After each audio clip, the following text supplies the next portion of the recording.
Hey guys, how are you all? Welcome back to my channel. Today we will see what if Orochimaru attacks on Naruto. If you enjoy, then please like, share and do comments.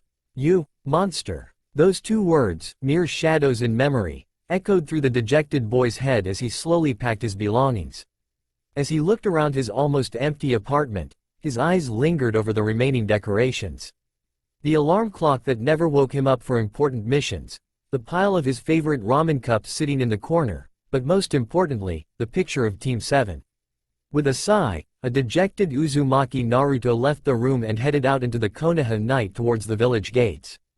Kit, you should just forget about them and move on. Maybe you're right, furball. Naruto dashed into the night, dropping his Hite-8 to the ground. Flashback. It has been months since a bloody and broken Naruto returned from his mission, hauling an unconscious Sasuke over his shoulder. Both shinobi had long since recovered, and the very atmosphere around the Hidden Leaf village was lighter than ever before. Sakura-chan, what is it now, Naruto? Wanna eat ramen after training? I got something to tell you. No, come on. Pestered Konoha's #1 unpredictable ninja, my treat. Not interested. Exasperated, Naruto tried one last time. Sakura-chan, I just wanna. Naruto, for the last time, no. But, maybe it was the stress of working missions, training with Tsunade, as well as yet another rejection by Sasuke, but finally, something in Sakura snapped. Naruto, Sakura raised a clenched fist and set it ablaze with Shikara. I am absolutely sick of you trying to ask me out on dates every time we get back from a mission. I have never and will never even dream about being with such a baka whose only dream is to be Hokage. Get clue, Naruto. Sasuke is leagues better than you in looks, attitude, dedication, taijutsu, ninjutsu and genjutsu, and I care about him. Why the hell do you think I went through all of that training with the Hokage-sama? So you ask me out on a date, asshole. Just give up on me, give up on being the Hokage, and just leave me alone. Naruto made one last effort to reach out and calm the raging pink-haired Kunoichi. Back off, you monster! Sakura yelled, slapping Naruto in the face and strode away. Naruto's sapphire eyes flew wide open, and for the first time in his life, he felt his mask completely shatter. End flashback. Damn it, damn it, damn it. What will you do now, Kit? I don't know, but right now I can't face them. I need to leave for a bit. Heh. Ready to do things my way? Look at what they've done to you. What have you done to deserve it? What are you going to do now? Kit, okay, fine, we'll do it your way. Yes, now, first training, get ready to shout as loud as you can. And with that, the young shinobi perked up and raised a cry that could be heard throughout the lands. Fuck yeah.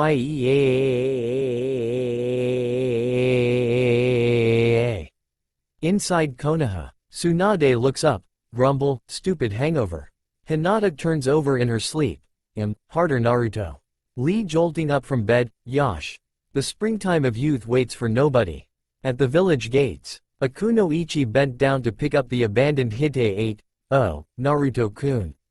Inside the Case Prefecture. Gaara, damn, I finally managed to fall asleep too. Land of the Waves. Inari sits up, I want a cookie. Unknown cave. Orochimaru mumbles in his sleep, perfect 10? 2 5-year-olds. Unknown bat house. Jiraiya looks up, damn, looks like I have some work to do. A few days later, by walking through the streets, it was clear that many people, especially the older generation, were celebrating the departure of the demon child. Some were subtle, some weren't. At a well-known bar, it soon became a custom to shout, "Great week, isn't it?" just to be given one, on the house. This practice died down quickly after a certain angry patron hospitalized the customer with an axe kick that left a crater in the ground.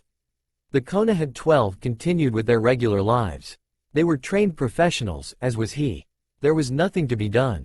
3 years later, throughout Konoha, Ino passed through the village gates, returning from a successful solo mission, but there was something else on her mind as she walked through the village, spotting familiar faces.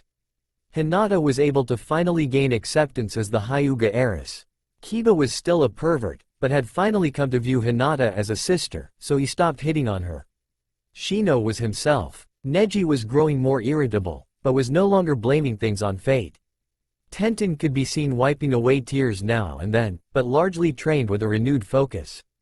Lee maintained his energy, shouting about a certain blonde shinobi's youthfulness and springtime of youth. Shikamaru and Choji kept with their regular routine. Shikamaru would stare at the clouds while Choji ate everything in sight. Ino was nowhere to be found. Sasuke and Sakura were growing closer together, perhaps comforting each other in spite of Sai's comments on Sasuke's lack of a penis. Occasionally, Sakura would wonder exactly what it was Naruto wanted to say. However, all of them shared a common thought. Naruto, where are you? In a distant, mysterious land.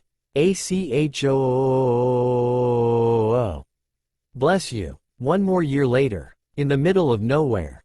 Well, I'm on my way back, a white-clad man said to nobody in particular, with a foxy grin starting to appear. Naruto-sama, I would advise you to refrain from being an arrogant prick upon your return, an older man jabbed. Well, after having an arrow kitsune locked in my body for so long, it's a wonder I'm still sane, and the younger man's voice trailed off. A virgin, chortled the vulpine man as the pair drew closer to their destination. The laughter quickly stopped after they felt a threatening presence nearby. Naruto-sama, leave this to me. Minutes later, two sound ninja were lying on the ground, dead in a pool of their own blood. Blood which, for some reason, was still streaming from their noses. No longer able to contain his excitement, Naruto let out a primal scream. Fuck yeah. Back in Konoha, Tsunade was at her desk, oblivious to the mountains of paper that threatened to topple over at any moment. Things these days were just too quiet. The Hokage missed seeing the exuberant youth burst in angrily demanding harder missions. She was even wishing she could hear the familiar, Ba-chan, cry one last time. Still, she felt deep inside that he was still alive, waiting for the right moment to make his return. After all, he was the #1 unpredictable ninja, right? Suddenly, there was a faint poof as a masked Anbu appeared, startling Tsunade out of her reverie. The Anbu soldier placed a scroll in her hands. As Tsunade continued reading the scroll, her eyes got wider and wider. Her eyes, previously hazy, had a sharp glint. Summon all the Junins and Anbu captains to the stadium at once.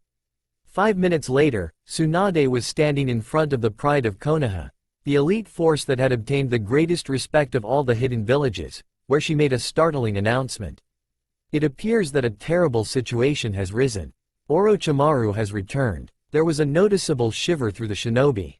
I thought he was dead. Didn't the White Flash finish him off? As well as the rest of the Akatsuki?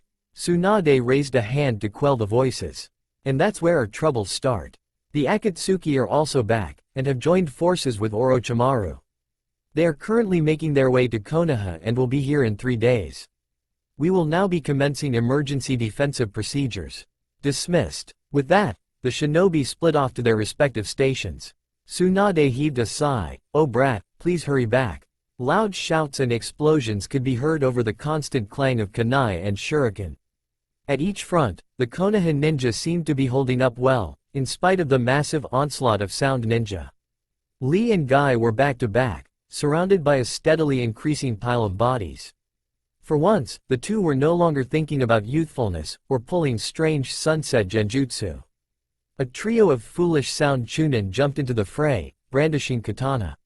Without breaking stride or looking back, Lee lashed out behind him with a fierce kick, catching the first wide-eyed chunin in the gut, and flying into the pile of broken bones and dead bodies. Quickly pivoting on his left foot, Lee turned around and threw a punch right through the guard of another chunin. The third chunin met a similar end when the guy had his nunchaku out and was dealing heavy damage left and right. Still, the two were fighting hard. Guy had opened his 6th gate and subconsciously noted with pride that his former pupil only had his 4th gate open. Gotta do extra training, he thought, smashing in a shinobi's face while avoiding random shuriken and kunai thrown his way. Neji, Hinata, Hanabi and Hiyashi were in another area, fighting off the invaders in true Hyuga style. If Jenkin from one Hyuga was scary, 4 at once was absolutely terrifying, comparable to the Tsukiyomi. 4 Junin flew through the air, each throwing a pair of windmill shuriken. Cage shuriken jutsu. The 8 shuriken became 50, as they flew in from all angles. Neji smirked and activated his Kaden. The Junin could only stare as the lethal weapons fell down to the ground, leaving the young ninja unharmed. The 4 Junin gulped. They knew what was coming next. The 4 Hyuga members' eyes contracted as they activated the Byakugan and slid into a stance that promised a lot of pain. No less impressive was the battle that the Uchiha survivor fought. With the dreadful Chidori lighting up both arms and both legs, Uchiha Sasuke fought like a man possessed by a demon and was now locked in fierce combat with the asshole who had promised him the world, but tried to take his soul instead. Damn it, he's still strong after all of these years. What is the secret behind his immortality, anyways? He thought, twisting around Orochimaru's Kusanagi. Sasuke swiped across Orochimaru's body with a roundhouse kick and aimed a Chidori-laced thrust at his face. Other equally impressive battles raged outside the gates of Konoha, but nothing compared to the epic struggle that the legendary Sannin Jiraiya and Tsunade fought against the miraculously revived Akatsuki. Katsuyu and Gamabunta towered over the battling shinobi in an effort to even the odds. Even with the help of the 2 boss summons, however, the Sannin were still being pushed backwards by the incredible strength of the Akatsuki members. That's strange, thought Jiraiya, they were never this strong before. Their stamina is almost as great as the little brat's stamina. Jiraiya's musings were quickly brought to an end as the Hokage punched the ground with all of her might, causing massive tremors that momentarily stopped the battle. Kami, that was scary, thought Jiraiya as the battle went on. Unfortunately, the battle was not going well. Sure, the elite ninja were living up to their name, but it was evident that they were running low on chakra reserves. There were only a few sound ninja left, but Orochimaru and Amatsuki were still going strong. How, panted Sasuke. Stupid fuck, I'm immortal. It's no wonder I let you run away, Dobi, replied Orochimaru. Meanwhile, the remaining Akatsuki members stood, slightly winded. Tsunade had just separated Zetsu's weird flytrap from the rest of his body with a chakra-powered kick. Weird little bastard, she thought, almost fainting from sheer exhaustion. Next to her, Jiraiya stood panting, covered in wounds. As the enemy slowly advanced forward for the kill, a nerdy silver-haired shinobi holding a pair of glasses in one hand started to chuckle inwardly. Tsunade hung her head. What am I fighting for? She asked nobody in particular, since when have I been so devoted to protecting this village as Hokage? Jiraiya smiled sadly and answered, I think you know the answer. The 2 were weakening and they knew it. In their prime, this battle would have been a fierce struggle, but they would have had the advantage. 30 years had not been kind on the 2 Sennin, even though with Tsunade, it wasn't immediately obvious on the outside. We can't give up yet, otherwise we wouldn't ever be able to face Naruto, the 2 thought, struggling to get back onto their feet. Suddenly, there was a massive burst of chakra behind them. The shinobi all turned and searched for the source of this new strength. There, on top of a village gate stood 2 men. The first man was wearing a black ninja gi. His face was almost entirely hidden, but his dark red eyes conveyed great wisdom and something else. Next to him was the actual source of the previous burst of chakra. There stood a man with a regal bearing. He wore a pure white cloak that billowed in the wind with a matching turban that completely covered his face. There was a pause, as the Konoha shinobi looked at this new arrival with suspicion. The bright blue eyes crinkled in amusement. There was a brief flash, and then the turbaned stranger appeared between the exhausted Konoha ninja and their enemies. Turning to face the shinobi of Konoha, he spoke in a husky baritone voice. Things will be all right now. I'll crush these assholes and punish them for their crimes. Turning back to face Orochimaru and Akatsuki, the man growled, Now, it's time to send you bastards to hell, sending chills down the spines of all the spectators. Hidan was the first to step up and challenge the stranger.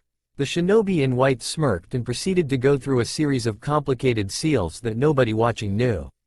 His eyes went blank for a second, as did the other man's. Hey, brat, you'd never have guessed it but. Haha, you're right. I wonder why I didn't notice it before. By now, Hidan was ready to charge forward, but before he could even flinch, there was another flash and the white ninja was behind the death-obsessed psychopath. What the fuck are you doing? He shouted, confused, but his eyes widened as he heard what white shinobi was saying to him. And that's when I figured your technique would really help out your life. I mean, this way, you two are guaranteed to finish together. Just be sure to get her blood beforehand. With a wink, the mysterious stranger jumped back to his original position and waited. A faint blush crept over Hidan's cheeks as he stammered, I can't do this anymore, other important engagements. I have to quit, leaving the confused Akatsuki yet another member short.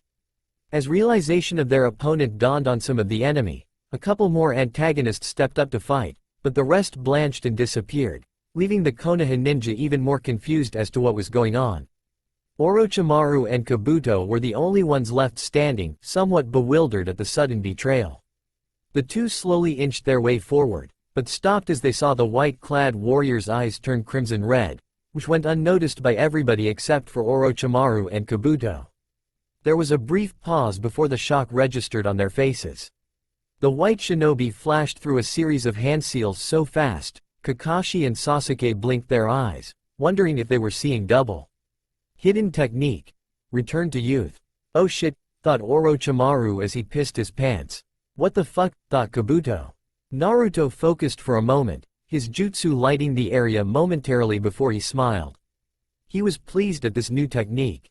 It allowed the user to forcibly modify the personality to return the victim to childlike innocence, innocence that ironically Naruto would never experience. Kabuto was seated on the grass, plucking up loose blades of grass and scattering them to the winds. The subtle, yet scheming gleam in his eye was replaced by one of youthful innocence. As the grown man continued to pluck away the foliage of Konoha, a bird flew by, startling the previously fearless shinobi. As his hand flew back to regain his balance, he squished an ant on the ground. Tears started to well up into the eyes of the previously cold-hearted man as he lamented the death of the poor insect. The group then turned their attentions to the other ninja, first with a look of consternation, but then a growing smile.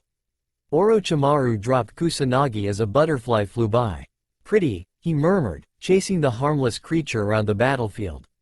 The others looked on with a strange mix of horror and amusement as Orochimaru started to roll around, frolicking with the bunnies and squirrels. Naruto smiled underneath his turban. Jiraiya and Tsunade were doing their best not to break down and laugh at the sight of their psychotic ex-teammate and his subordinate playing like children, when they heard a chortle from the least likely source. Aburame Shino, after years of hiding underneath his uniform and sunglasses, snorted at the ridiculous sight of Orochimaru and Kabuto frolicking together. The bug user's outburst cut the tension in the air as everybody started to laugh, all dignity forgotten. Orochimaru and Kabuto linked arms and skipped along towards the land of the flower fields while singing a stupid song about being fucking teapots and getting steamed up. A sudden thud made the group look back at the mysterious visitor, who had just collapsed face first onto the floor. Before any of the concerned leaf shinobi could make a move, the other mysterious visitor appeared in front of Naruto and poofed away. Minutes later, the duo was resting in a small cave. You did good, Kit.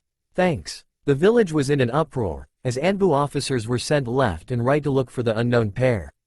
Lee and Guy were at the forefront of the chase, spouting the same crap about youthfulness. Yosh, the two heroes have surely shown great youthfulness, screamed Lee. Hi, they are surely in their springtime of youth, responded Guy. Lee, Guy-sensei. Lee, Guy-sensei. Lee, Guy-sensei. Tenten and Neji quickly separated the youthful duo before they could complete the deadly Kenjutsu, Sunshine and Crashing Waves Jutsu. Everyone was so busy trying to break up the gruesome spectacle that they missed the two figures that flew over their heads. Not that they would have been able to see even if they were paying attention. Tsunade was once again at her desk, surrounded by paperwork. Her eyes were shut as she concentrated on the odd feeling fluttering through her chest. That man in white. Why was he so familiar? Tsunade tried to rid herself of this odd feeling, when a voice shouted out. A very annoying voice. Wake up, Tsunade Baa-chan. Tsunade jerked awake at the sound, ready to lash out at the perpetrator dressed in white, when the words registered in her mind. Falling back into her seat, Tsunade could only stammer, Naruto. Naruto? Naruto let his turban fall, only to be greeted by a fist in the face. Tsunade strode over to the young man, peeled him off the wall and enveloped him in a crushing hug. I missed you so much, don't ever leave me like that again, Naruto-kun, nay? Tsunade quietly wept tears, but this time, they were tears of joy. And that's what I want you to help me do, finished Naruto. Tsunade could only stare at the young man that appeared in front of her. Naruto was all grown up. His face exuded confidence, bright sapphire eyes sparkling. With a slight blush, Tsunade noted that he had become handsome since she last saw him. He's downright white, too. What I wouldn't give to have been born 30 years later, or what you would give if you were born 30 years later. We'd take the legendary sucker routine to a whole new level, she thought, stifling a nosebleed. In spite of all this, she could sense that Naruto had not lost any bit of his boyish charm that she had grown fond of over time. In spite of all the harsh treatment through his life, Naruto was still able to keep that wide grin on his face, which truly warmed her heart. Naruto darted around Konoha, executing his plan in order to get ready for his grand return. After all, Konoha's #1 unpredictable ninja had to live up to his reputation, right? The following day, the entire shinobi population of Konoha was gathered at the stadium grounds, wondering what was happening. They looked down at the stadium grounds and saw two of their esteemed officers, Hitaki Kakashi and Uchiha Sasuke, waiting with the Godam. Once the crowd settled down, Tsunade made her announcement.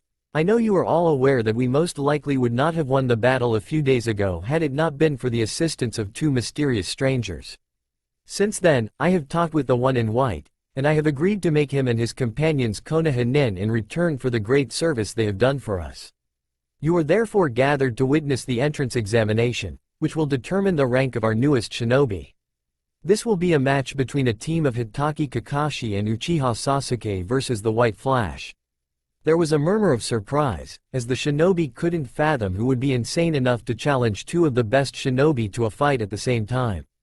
Baka, crazy, troublesome, chips. Well then, continued Tsunade with a small smile, let's start. Hell yay, let's get this party started. With a poof, Naruto appeared, identity still masked. Kakashi and Sasuke felt a sudden chill go up their spine. Hajime. Before anyone could blink, Naruto disappeared in a quick flash, one that not even the Sharingan could track. A massive killing intent burst from right behind Kakashi, as Naruto went through a series of hand seals. The bystanders looked concerned, worried that their beloved Junin would be the target of a deadly jutsu. Sakura put a hand to her mouth. Tsunade raised an eyebrow. Jiraiya started to laugh, as a growing suspicion became definite certainty. Oh shit, thought Kakashi. Naruto completed the dreadful taijutsu, shouting Senin Garashi, causing Kakashi to fly into the air, hands clenching a sore butt. We ain't done yet, right Kit? Yay. Naruto pulled out a small, orange book. The cover read, Icha Icha, Paradise Volume 1, Limited Edition. Thanks to his Sharingan, Kakashi could still read the cover in spite of the large pain in the ass he was experiencing, and his eyes widened at the sight of such a rare book. Naruto threw the book towards Kakashi, who had a familiar perverted grin. Naruto then made a series of hand seals and brought his right hand to his mouth. Kaden. Gokakyu no Jutsu. Tsunade started to chuckle. Jiraiya went from a laugh to a complete meltdown, as did Kakashi. The two had anime-style tears streaming from their faces as their beloved book was burned to ashes. A quick blow to the neck quickly subdued the perverted Junin, leaving Sasuke and Naruto staring at each other. Nani? The crowd shouted, amazed that the copy nin could be defeated easily. They turned their attention back to the fight on hand. The Sasuke 5 years ago would have been overcome with rage at this new development. A new stranger had come up from nowhere and defeats Kakashi in a few minutes. Maybe it was the influence of his ex-teammate, but Sasuke was no longer the cold-hearted arrogant prick of old.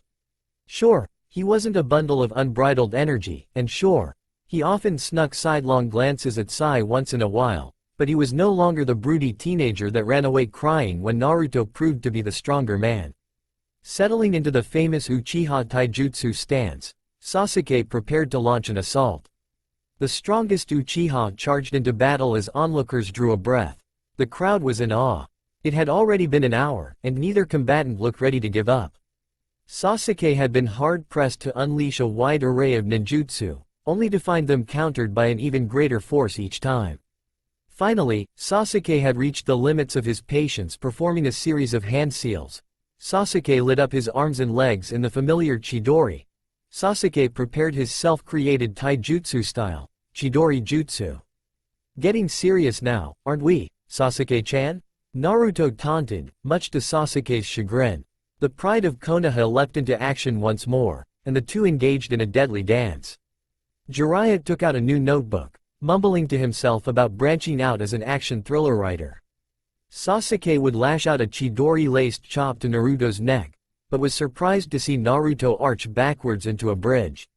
Pushing off of his hands, Naruto landed a fierce kick in Sasuke's stomach.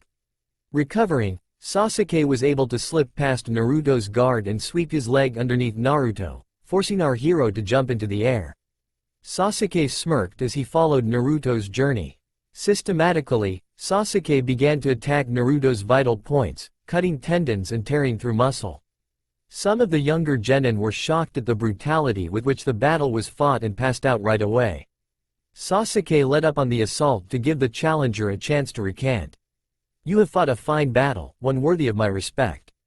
However, it is now time to give up.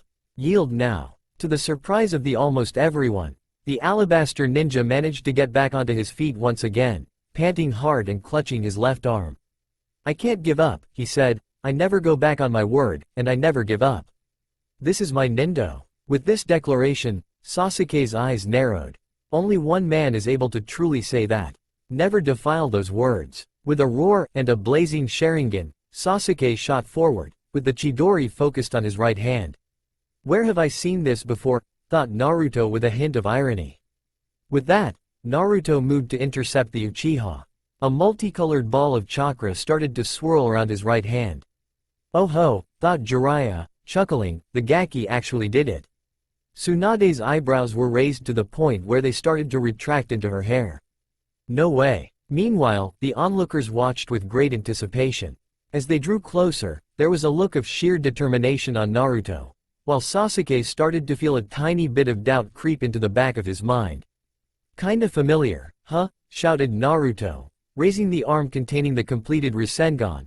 I seem to remember this exact same situation a while ago, even if nobody knows the truth behind the matter.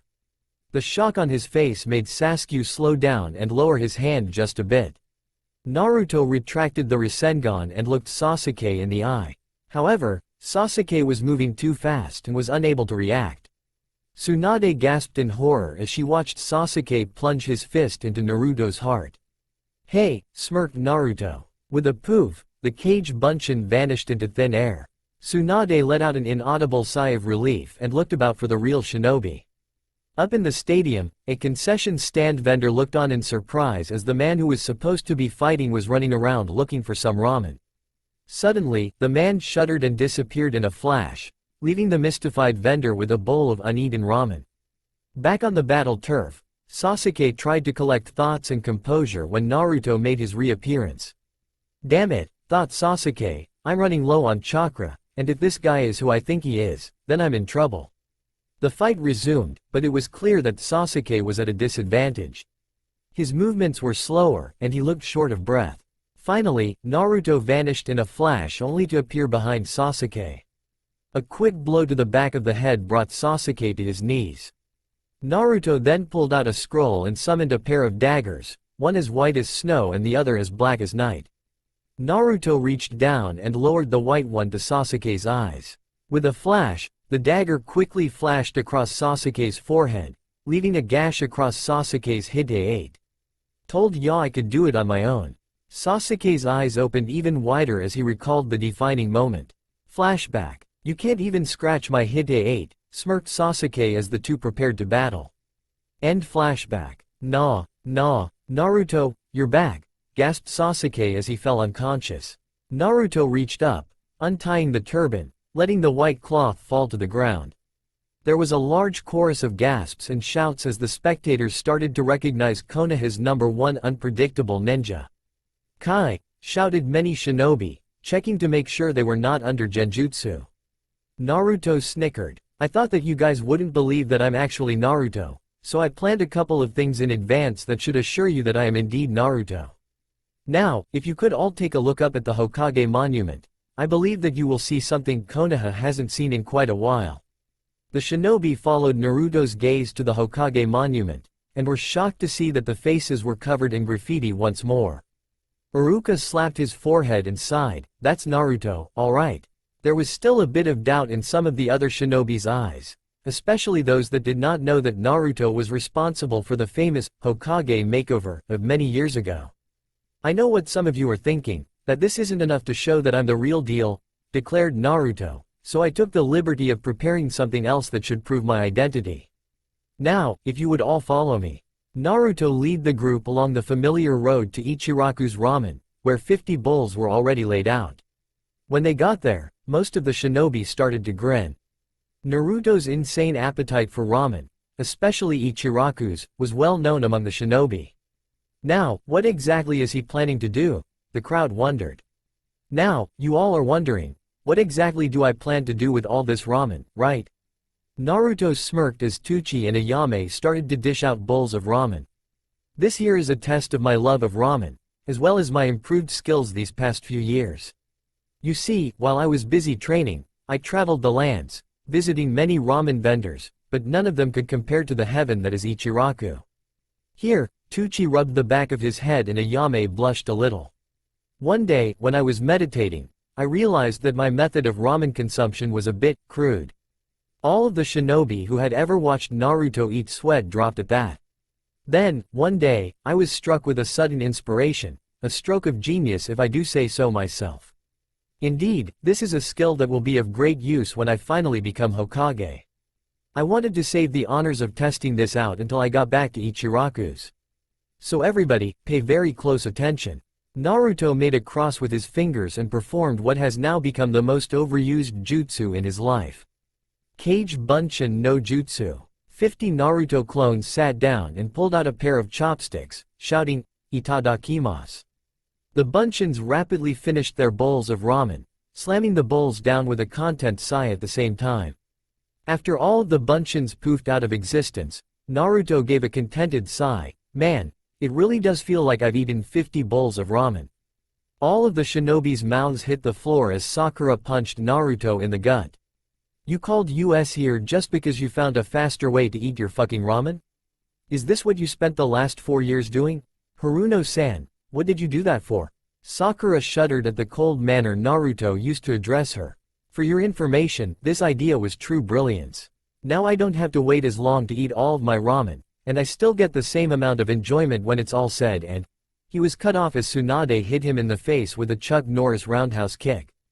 Gaki, do you honestly think that you can become Hokage with those stupid ideas of yours? Seriously, if you want to be Hokage, you have to be responsible and make better use of your time and effort, Baka. Naruto merely grinned. Actually, Ba-chan, this little demonstration was meant to help teach you how to be a better Hokage. Were you ever wondering how the Yondaime was ever able to finish all of his paperwork? Well, I think I've stumbled upon the answer right here, Tsunade Ba-chan. Tsunade turned beet red as she realized what Naruto was hinting at, and a tick mark appeared on her forehead, while everyone else sweat dropped. She quickly created 10 Kage Bunshins and had them run to the Hokage Tower to do a bunch of paperwork. She then quickly enveloped Naruto into another hug, but then quickly stepped back, blushing. There was a sly grin as the kunoichi could see what caused this reaction. When Naruto was busy slurping ramen, he had taken his cloak and jacket off, revealing his clothing underneath. Like his cloak, both his shirt and pants were the purest white, but there was an orange fox silhouette across the back of the shirt. His pants, no longer a hideous shade of orange, hinted at a strong lower body. His shirt fluttered in the wind, pressing the fabric against a muscular and well-toned body. The sleeves were rolled up to reveal a complementary pair of fully loaded guns. Naruto reached up with one hand to rub the back of his head. This subtle movement allowed the kunoichi to glimpse Naruto's muscles in action, causing them all to turn various shades of red, while most of them started to drool. The men simply watched in disbelief and jealousy, although Sai was taking quick glances out of the corner of his eyes and making quick sketches in a notebook. A loud thump startled the shinobi out of their reverie as two kunoichi, both with activated Byakugan, fainted and fell to the ground with a tiny bit of blood trickling down their noses. Why didn't we use the Byakugan like this before? The two Hyuga daughters thought. Meanwhile, Sakura was in a daze. Naruto had reappeared out of the blue to defeat Orochimaru and the Akatsuki at the same time. Then, he beat Kakashi and Sasuke in a 2-on-1 fight, followed by an old prank, as well as the interesting ramen demonstration. What surprised Sakura most, however, was not how good-looking he became, although she was one of the kunoichi who drooled once the cloak came off. Instead, it was the cold, impersonal manner in which Naruto had addressed her.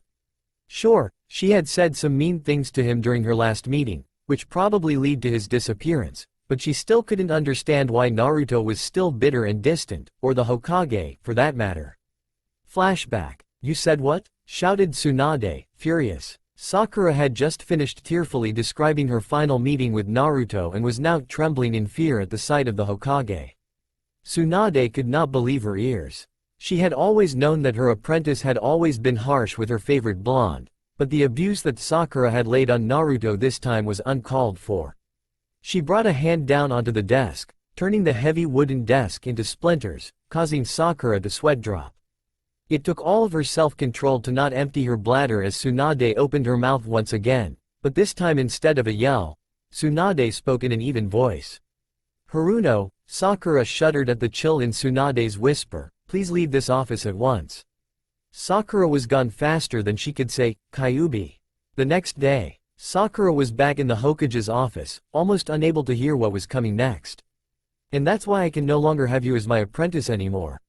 Sakura's mind went blank. Unconsciously, she felt her legs walk out the door and take the long steps to her house. She knew she was wrong to yell at Naruto. He was just being himself, and she had completely crushed him. She decided that she would go see him later that day to apologize. End flashback. By then, the two Hyuga sisters had fully recovered from their fainting spells.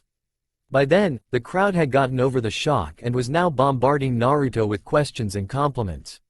Where have you been? Just how strong are you? Yosh, I see that your flames of youth are burning brighter than ever. Will you go out with me? Will you marry me? What were those jutsu you used the other day? Did you seriously master the legendary Hiraishin no Jutsu? Will you have my babies? We must have a spar sometime, and if I lose, I will run 500 laps around Konoha on my index fingers. If I cannot do that, I will drink a gallon of milk in a minute. Are you? Naruto laughed. Slow down there, I'll answer all of your questions in time. He chuckled, as his baritone voice sent shivers down the spines of all of the kunoichi. Firstly, I've mostly been training these past several years with an old friend. I don't know exactly how strong I am. Lee, you will no longer be my rival if you use the words, flame of youth, or the stupid sunshine no jutsu. About the dating and marriage and whatnot, I'm sorry ladies, but I do not deserve to be with any of you. This, of course, set the hearts of all the kunoichi racing once more. Anyways, continued Naruto, my jutsu I would like to keep secret for a little bit longer. It took forever to learn how to perform and reduce the number of hand seals, so I do not wish for a couple of copycats stealing my precious jutsu right away. Sasuke and Kakashi woke up, sneezing. With that, Naruto disappeared with another flash to the amazement of the crowd.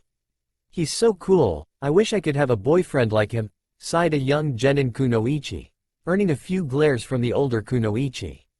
For the first time in 4 years, Ino had a true smile on her face. She didn't really like how all of the other kunoichi were going gaga over the new Naruto, but it was true. He was, for the lack of a better word, hot. Ino started to get hot and flustered, so she closed her eyes and listened to the conversation on the streets. You really want to buy that? Hey, let's go grab a bite to eat. Where the hell are you touching? A white-haired ninja holding a notebook flew through the air. Have you seen? I'm tired. Perfectly toned muscles, nice ass, and those blue eyes. Barbecue pork, those whiskers, troublesome, he's so dreamy. Ino was startled from her reverie with a slight wave of jealousy. As a faint blush started to creep into her cheeks, she quickly hurried on, trying to ignore the various women, and some men, crushing on the former brat of Konoha. The truth was, Ino had always had a little soft spot for her fellow blonde, and it wasn't just because they shared the same hair color. Maybe it was because of her clan's special jutsu, but Ino had always been good at reading people's minds. Right from the beginning, from their first day in Ninja Academy, she could tell that he was a boy who hid a great sorrow behind a mask. Sure, he was constantly grinning like a stupid idiot, but there was something deeper, a hidden emotion underneath a mask. She wanted to approach him and try to understand why he deliberately hid from the world, but was sidetracked when Forehead Girl declared her undying love for Sasuke-kun. Unfortunately, her young schoolgirl mind would not back down to a challenge. After all, it was the Uchiha Sasuke that everyone was talking about. As she grew older, she looked back and regretted her decision to get to know Naruto better. It seemed as if fate itself was keeping the two blondes apart when they were assigned to different teams. On the outside, she was groaning because she couldn't be with Sasuke, but on the inside, she knew that she desired to be with Naruto. As time went by, she saw less and less of Naruto, as they were never assigned on missions together. She heard stories of his accomplishments and was impressed, but she saw so little of the boy that she did not give it too much thought. She was still caught up with her stupid rivalry with Sasuke. Damn it, it's so confusing, she thought, suddenly dashing to run back home. She needed a bath to calm her nerves. Instead, she collided with a figure running in the opposite direction and fell to the ground hard. "You okay?" Ino heard a voice tinged with concern, as well as a pair of arms lightly hoisting her back to her feet. A pair of strong arms. A pair of fine muscular, toned arms. "You okay?" asked a concerned Naruto. Ino blushed and pulled back suddenly. She brought her hands up and started to do the Hinata's fingertip thing when she realized what she was doing. Blushing slightly, she looked at Naruto and murmured a soft, "Hey." "Hey there yourself, Ino." Naruto flashed a wide grin. "Damn it," thought Ino, "it's almost like he knows what I'm thinking." Shaking her head, she hardened her resolve. Naruto? How would you like to go eat some ramen later?" Naruto smiled even wider. "Sounds great, I'll see you at Ichiraku's at 6, then." A loud stampede interrupted their reverie. Oh shit. Naruto's eyes widened as he saw a large number of scary fangirls storming his direction. "Guess I have to end this one way or another," sighed Naruto as he crossed his fingers in a familiar seal and created some cage bunshin. Then the fangirls started to attack. The resultant scale of destruction of assault was impossible to describe, but all of the bunshins were being glomped left and right by overzealous fangirls. The memories of each bunshin were then transferred to our lovable blonde who was trying to make his escape. The horrors of all of the memories were overwhelming, and Naruto simply fainted in the middle of the street. When he woke up, he found himself staring into a pair of pale lavender eyes. Naruto-kun, are you alright?" asked the concerned Hyuga heiress. "Oh, scary," shouted Naruto as he ran away again. He was still having nightmares about the crazy fangirls from earlier. Hinata blinked once and went along on her way. At the Kunoichi Weekly Press. "Hurry up, we have to make these revisions fast." A team of journalists were scrambling about, trying to fix the top 10 most eligible bachelors in Konoha list, as well as the top 10 hottest male shinobi in Fire Country list. "Hey, if I write nice things about Naruto, do you think he'll go on a date with me?" whispered one giggling girl to another. Inside Naruto's apartment, Naruto sneezed as he looked over the hellhole that served as his home for over 13 years. The door hung loosely on its hinges, as if a mob had forcefully entered the apartment. Looking inside, Naruto could see the broken furniture scattered around, the holes in the walls, and what appeared to be a brutally murdered fox strewn across the floor. The walls were covered in graffiti. The older paint had the familiar crap from the past. "Die, demon brat," and "trash" adorned the walls. Then, Naruto caught a glimpse of what appeared to be newer paint. Naruto allowed a grin to flash over his face as he read, "Troublesome," and "Kiba was here, fuckers." Looking down, he was amused to see an intact potato chip. However, this brief reprieve passed as he once again swept his eyes over the demolished apartment. Naruto's companion gave a sigh. "You know, Kit, just I can't read your mind doesn't mean that I can't understand what you're feeling. Sometimes you just gotta let things go." Naruto grinned. "You're right, Ero Kitsune. Besides, we have a meeting to attend, don't we?" With that, the two shushined out of the apartment and headed towards the Hokage's office. At the Hokage's office, Naruto was standing in front of a crowd that included the entire Konoha 12, their former Junin sensei, Iruka, a few Anbu members, as well as Jiraiya and Tsunade. Once again, the questions flowed from everywhere, forcing Naruto to wave a hand and calm the crowd. "Whoa there, one at a time. Ba-chan, you first. Where have you been all this time, brat?" Naruto grinned. Training, of course, and I've been all over the place meeting up with old friends. I stopped by the sand for a while. I also stopped by at Wave Country to see Tazuna, Tsunami and Inari. Oh yay, I stayed over at the Snow Country for a while as well. That was about half a year. The rest of the time, I was in my new secret training area. I've also been hunting many missing nin, as I'm sure you've noticed that the bingo book has been cut in half these past few years. Sasuke spoke up next. What about the new jutsu you used? Hey, about those. Those jutsu aren't jutsu that you can copy with that Sharingan, even if you could copy all of my hand seals. Think of it as a sort of bloodline. As for the details regarding the one that I used against the masochistic bastard, you know, the one that cuts himself all the time, well, that jutsu basically allows me to look into his heart and see his deepest desires and fears. I believe that Miss Yamanaka's secret family jutsu originated from this ability. Perhaps we can meet up later and compare note, as I wish to further develop this ability. What do you say, Inoheim? The use of the suffix brought a crimson blush to Ino's face, as well as looks of extreme jealousy from the other kunoichi. Hi, stammered a flustered Ino. What the hell is wrong with me? Sure he's really hot, but I'm acting even worse than Hinata. Anyways, Naruto continued, the one that I used against Orochimaru and Kabuto. One of my personal favorites. Now, I trust that you all remember that before I left, my genjutsu abilities sucked. Jiraiya let out a snort. Naruto glared at the Toad Sennin. That's when I discovered an alternative to genjutsu. You see, genjutsu affects the senses: sight, smell, touch, taste and hearing. However, I have a bloodline limit that puts the Sharingan to shame. At this, Sasuke and Kakashi looked shocked, and Sakura aimed a chakra-laced punch at Naruto, trying to send him into the wall. Shut up Naruto. Sasuke-kun's Sharingan is unbeatable. To everybody's surprise, Naruto just stood there, taking Sakura's punch to the jaw without flinching. The temperature of the room dropped visibly as Naruto spoke with an icy voice. Haruno-san, in the past, I allowed your pathetic punches to send me through walls in hopes that your incessant violent tendencies would be quelled. It appears that I have failed. I strongly advise that you refrain from attempting to assault me, physically or, Naruto's eyes flashed dangerously, verbally. Naruto resumed his speech dryly, as I was saying, instead of affecting the senses like genjutsu, I am able to directly alter the brain telepathically, either temporarily or permanently. As you saw the other day, I can turn a couple of bloodthirsty killers into innocent little boys. I suspect that our little friends are currently at a candy store somewhere, trying to charm their way to an extra candy bar or something. At a candy store in the Sound Village. Aachoo. Ew, you sneezed. Now you have snot coming out of your Aachoo.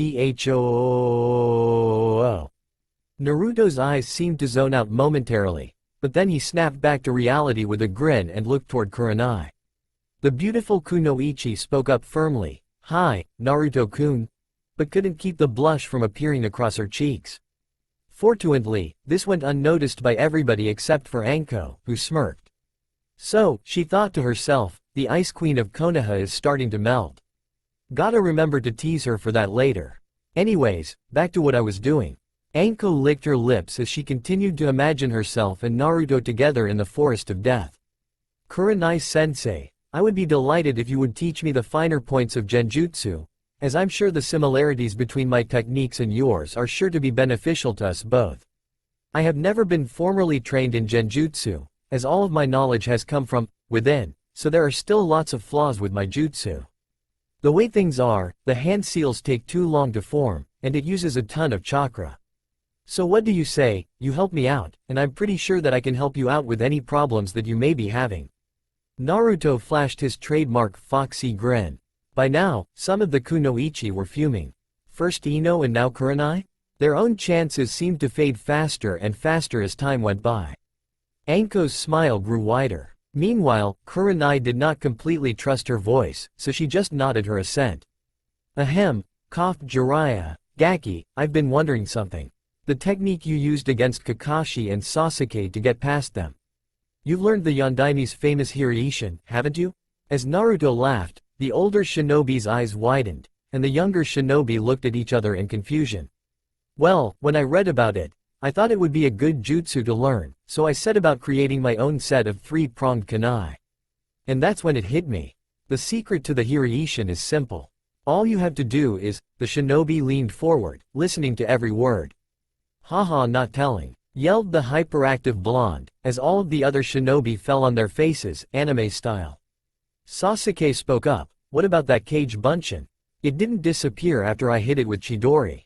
Ah, about that, mused a pensive Naruto. Part of my training involved improving my weaknesses. I was kinda getting tired of all of my bunshins getting the crap kicked out of them. Remember how all of the bunshins' memories are sent back to the original? Well, I've been blown up, punched, sliced and diced, buried in sand and chidoried more times than I ever want, so I've finally figured out how to strengthen the cage bunshin. You see, because I was doing only one-hand seal for Junin level jutsu, the clones were only durable enough to take one hit. In order to create a more stable bunshin, you need to add more chakra, a lot more chakra. Just one of these take about the same as 5,000 of my regular bunshins.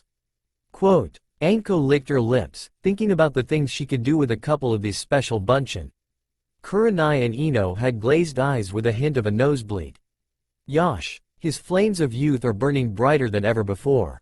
Guy-sensei. Lee. Guy-sensei. Lee. The stunning crash of an ocean wave on rocks with an enormous sunset in the distance suddenly sprang up behind the youthful shinobi.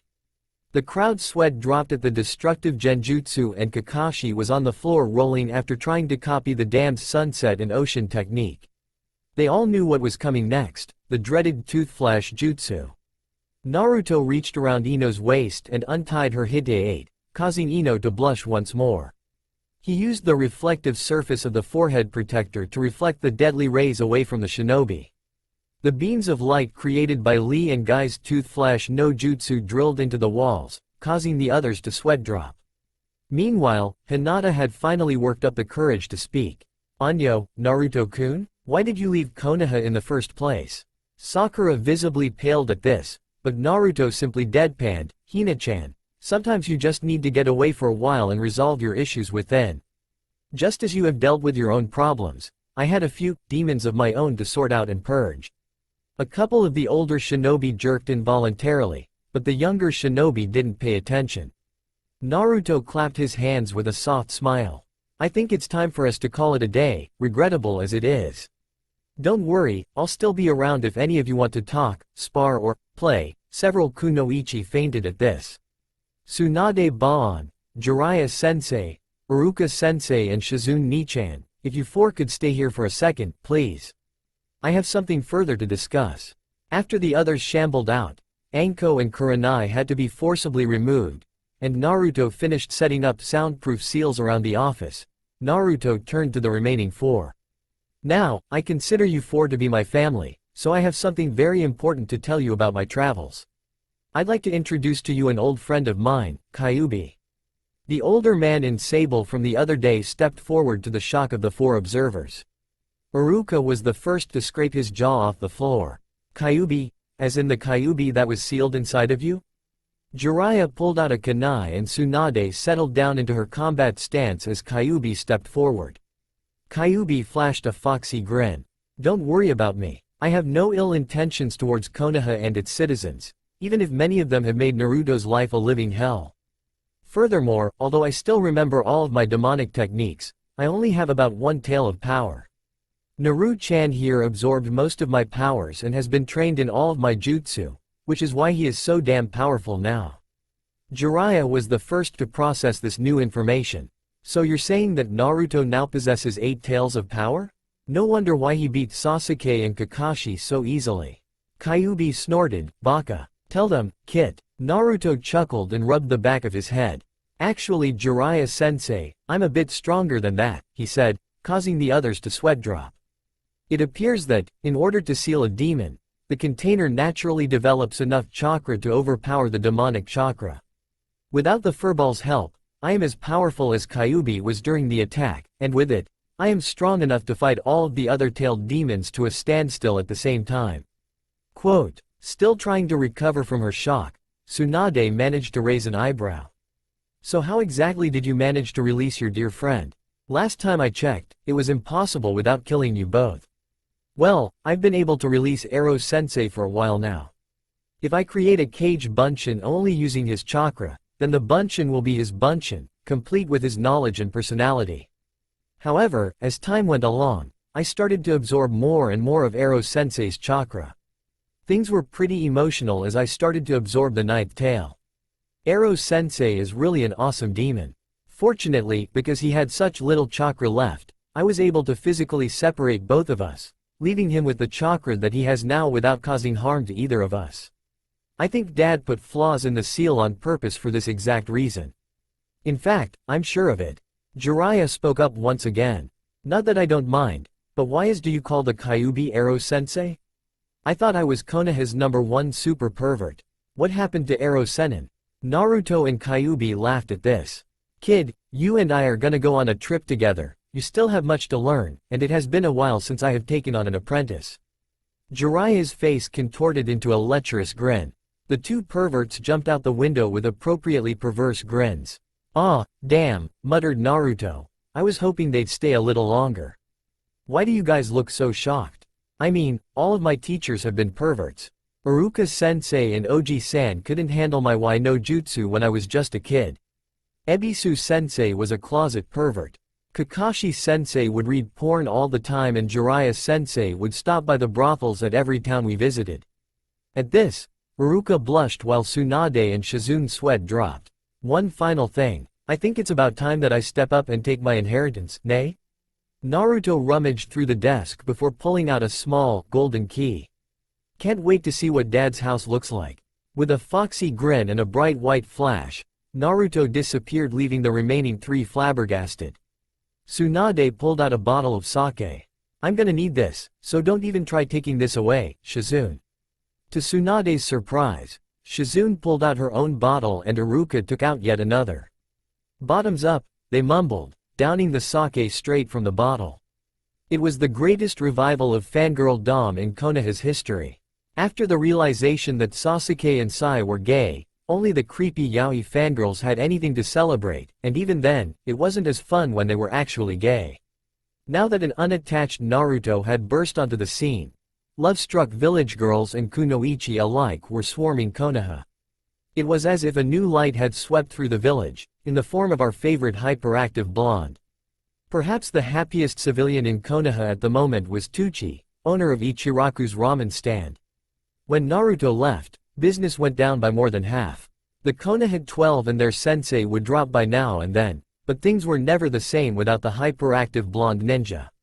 Now that the crazy ninja had made his return, his stand was swamped by women and kunoichi ordering ramen, hoping for a chance at a lunch date with Naruto.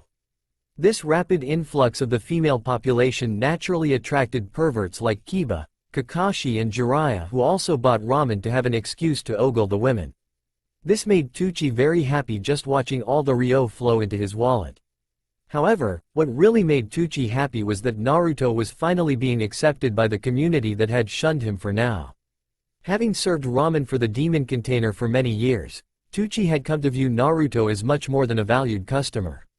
Years of serving ramen to the hyperactive blonde had allowed Tucci to develop deep fondness and respect for Naruto. Now that he was back, an all-you-can-eat ramen fest seemed appropriate. Speaking of which, Kya, it's Naruto-kun, don't let him escape. Tucci grinned and set a large bowl of miso ramen on the counter. In a flash, Naruto was at the booth, ready to dig in, but the ever-persistent fangirls were starting to piss off Tucci and Naruto. Finally, Naruto snapped. With a tick on his forehead, he shouted to the old man to close his eyes. Focusing his chakra, he called out, "Green Beast Harem Jutsu." The crazy fangirls were treated to the horrifying sight of multiple guys and Lees hugging each other, causing them all to faint. With a contented sigh, Naruto finished off his last bowl, left some money and with a conspiratorial wink to Ayame, Hira shined away once again. Ino had finished closing up shop for the day and was rummaging through her closet. After a bit of searching, she emerged with a small rectangular case. Settling onto her bed, she pulled out the item contained within. It was a beaten and worn-down Hite 8. Flashback. Ino was on her way back home after a late-night interrogation session. She had just been accepted by Ibiki as an apprentice a few days ago and he was already working her to the bone. Truthfully, Ino was glad that Ibiki had taken such great interest in her abilities. Ino had often questioned her strength and worth as a kunoichi, a self-doubt that was further emphasized once Sakura started to receive special attention from the Godem herself. Ino snorted, the bitch had likely gotten Naruto to ask Tsunade to take her on as an apprentice. As she walked along the street, she barely noticed the orange blur that rushed past her. Was that Naruto? What's he doing at this hour? Curious, Ino sped off in the direction that her fellow blonde had rushed off to. Minutes later, she arrived at the village gate and saw Naruto hold out his Hite-8. What's going on? Is Naruto running away from Konoha? She watched, transfixed as the Hite-8 dropped to the ground. She remained motionless until a loud cry jolted her from her reverie. Fuck yeah. Ino walked over to the Hite-8 and picked it up. Her delicate fingers traced the leaf symbol. Just what is going on? End flashback. A few months later, when it was apparent that Naruto was not coming back soon, Tsunade had gathered the younger generation of shinobi and explained Naruto's connection with the Kyuubi. Quite a few of the shinobi expressed outrage at having a demon within their ranks until Shino logically pointed out that a tenant and its container are two separate entities. The buzzing insects hidden in his sleeves threatened to suck the shinobi of every drop of chakra. To Ino, many of her questions regarding Naruto became instantly clear: his isolation, determination and fierce loyalty. With Naruto's reappearance in Konoha, Ino's feelings for the blonde returned tenfold. It didn't hurt that he came back looking like a god. She pictured his strong arms holding her tightly while those luscious lips trailed along her neck, leaving butterfly kisses along the way. He'd then force her onto the bed while she ran her hands over his firm chest and rock-hard abs. After that, she would wrap her milky white legs around his waist. Ino blinked and sniffed the air, smelling the strong scent of her arousal. She sighed. Damn, I just did the laundry yesterday. Whenever Ino lost herself in her fantasies involving herself and a certain blonde shinobi, she would go out for a walk, as the cool air usually served to calm her down. Oftentimes, she would end up at the top of the Hokage monument, where Naruto was known to frequent. Ino would sit there trying to figure out exactly what drew Naruto to that place. Soon enough, she found herself at the top of the Hokage monument. Ino stretched out her arms and breathed in the fresh air. She glanced over the heads of the 5 Hokage and spotted a lone figure seated atop the Yondaimi's head. Ino walked to the seated figure, ready to call out when the man turned around. Ino-chan? Ino was grateful that the night managed to obscure the deep flush that spread across her cheeks when Naruto addressed her. Images of her earlier fantasy assaulted her mind, but she forcibly reorganized her thoughts. Yeah, it's me, Naruto-kun. Since when have I called him Naruto-kun? If Naruto picked up on the suffix, he gave no indication that he had noticed. Instead, he patted the ground next to him, silently offering Ino a seat, which she happily took. After a few minutes of comfortable silence, Ino started to shiver. She began to rub her arms in an effort to warm herself up when she felt Naruto drape his cloak over her shoulders. She gave Naruto a look of gratefulness while trying not to stare at his chest and arms. Fuck it, she decided as she started to ogle the blonde god at her side. She was so focused on undressing Naruto with her eyes that she almost missed his question. So Ino-chan, tell me what you've been up to while I've been gone? Ino proceeded to give Naruto a condensed history of her life. When she was done, Naruto leaned back and sighed. Must be nice then, huh? Years of interrogation had trained Ino to pick up on the subtleties of a person's mannerisms. She instantly noticed the slight sag of his shoulders and the faint, wistful sigh. Naruto, I'm sorry. I'm sorry for everything, for laughing at you in your dreams, never believing in you. I ignored you and I wasn't there for you when you needed a friend. I've probably hurt you deeper than I can even imagine. Ino squirmed uncomfortably during the silence.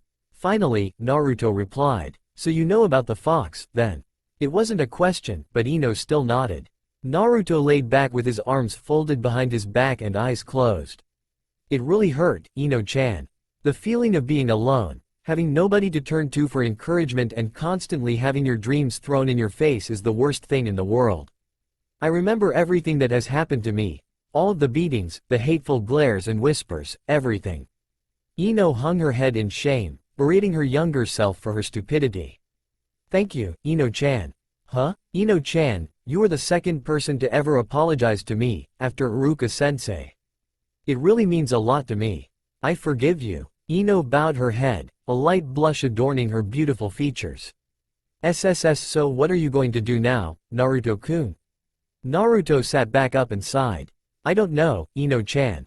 Probably wander over the place, continue to travel. Konoha doesn't need me anymore. You can't do that, Naruto-kun. We all missed you. We want you to stay here with us. Naruto snorted, raising Ino's ire. I want you to stay, Naruto-kun? Ino gasped and clasped her hand over her mouth. She didn't mean to blurt that out loud. She cast a nervous glance at the frozen blonde next to her before preparing to run away to avoid any future embarrassment. Before she could flee, a hand darted forward and snatched her wrist, gently turning her around to face Naruto. Do you really mean that? Ino looked into Naruto's eyes and instantly melted. His eyes conveyed such an expressive mixture of hope, joy and happiness that Ino's heart instantly went out to the blonde. She shyly nodded. I've fallen in love with him. Slowly, Naruto leaned towards Ino. I think. Ino reciprocated the action, heart pounding and her lips slightly parted in anticipation. I can. Naruto placed one hand underneath Ino's chin while Ino placed her hands on his shoulders. Begin to. Their lips were inches apart. Ino could feel Naruto's warm breath tickling her face. Ino closed her eyes. Almost there, just one more. Go kid go. That's my apprentice. Make me proud to have lived inside you all these years. Take her when you get back home. Fuck that, take her now. Naruto and Ino instantly separated from one another with expressions of shock, embarrassment, mortification and anger intermingled amongst one another. Kyuubi. Jiraiya. What the hell are you two doing here? Kyuubi and Jiraiya materialized in front of the pair. I never thought I'd live to see this day. EHH? That's right, Kit. Don't you just want to rip off her clothes right now and try out the position from Icha Volume 4, page 95? Jiraiya took Naruto's silence as approval and turned to Kyuubi. Yosh. It seems that the brat's flames of perversion shine brightly. Indeed. If I cannot match his level of perversion, I will read 2 whole ICHA books while leering at all the women that walk by. And if I cannot do that, I will steal 50 pairs of panties in an hour. Jiraiya jumped towards the Demon King and the two embraced in a hug. Behind them, the background shifted to depict a sunset and waves crashing against a rock. Oh, Kyuubi-sensei. Jiraiya-kun. Kyuubi-sensei. Jiraiya-kun. Kyuubi-sensei. Jiraiya-kun. Kyuubi-sensei. Jiraiya-kun. Kyuubi-sensei. Jiraiya-kun. Kyuubi-sensei. Jiraiya-kun. Kyuubi-sensei. Ahem. The pervert duo looked over each other's shoulders to find Naruto and Ino crouched behind them with an explosive tag in hand. Naruto quickly attached his to Kyuubi's posterior while Ino did the same to Jiraiya. Jiraiya turned back to Kyuubi. This is going to hurt like hell, right? Pray to the god of porn, my dear apprentice. Well, this is it. With a resounding boom, the explosive tags ignited, sending the pair hurtling through space, followed by a disemboweled wail. It looks like Team Hentai's blasting off. Ino cheered and Naruto did a tiny victory dance as Jiraiya and Kyuubi vanished in a twinkle of light. Their eyes met momentarily, and they quickly turned away, blushing. Well, I should be heading back home soon. Why yeah. I'll see you later, Ino-chan. The two future lovers parted, blissfully unaware of the future in store. The next day, Ino was seated outside her favorite cafe, absent-mindedly stirring a cup of tea and picking at a half-eaten salad. Ibiki had let her out early for lunch. It wasn't her fault that she was too distracted to work. Damn that Naruto for getting her all hot and bothered. She had gone home that night and went to bed, trying to scratch her Naruto itch. As a result, she showed up to the interrogation and torture department late, cranky and sore. Ino started her rounds, grumbling. The first criminal was a convicted rapist, and Ino wasted no time reducing the vile scum into a whimpering puddle of flesh. She quickly moved on to the next prisoner, a known drug lord, and quickly dismantled the man with the same efficiency.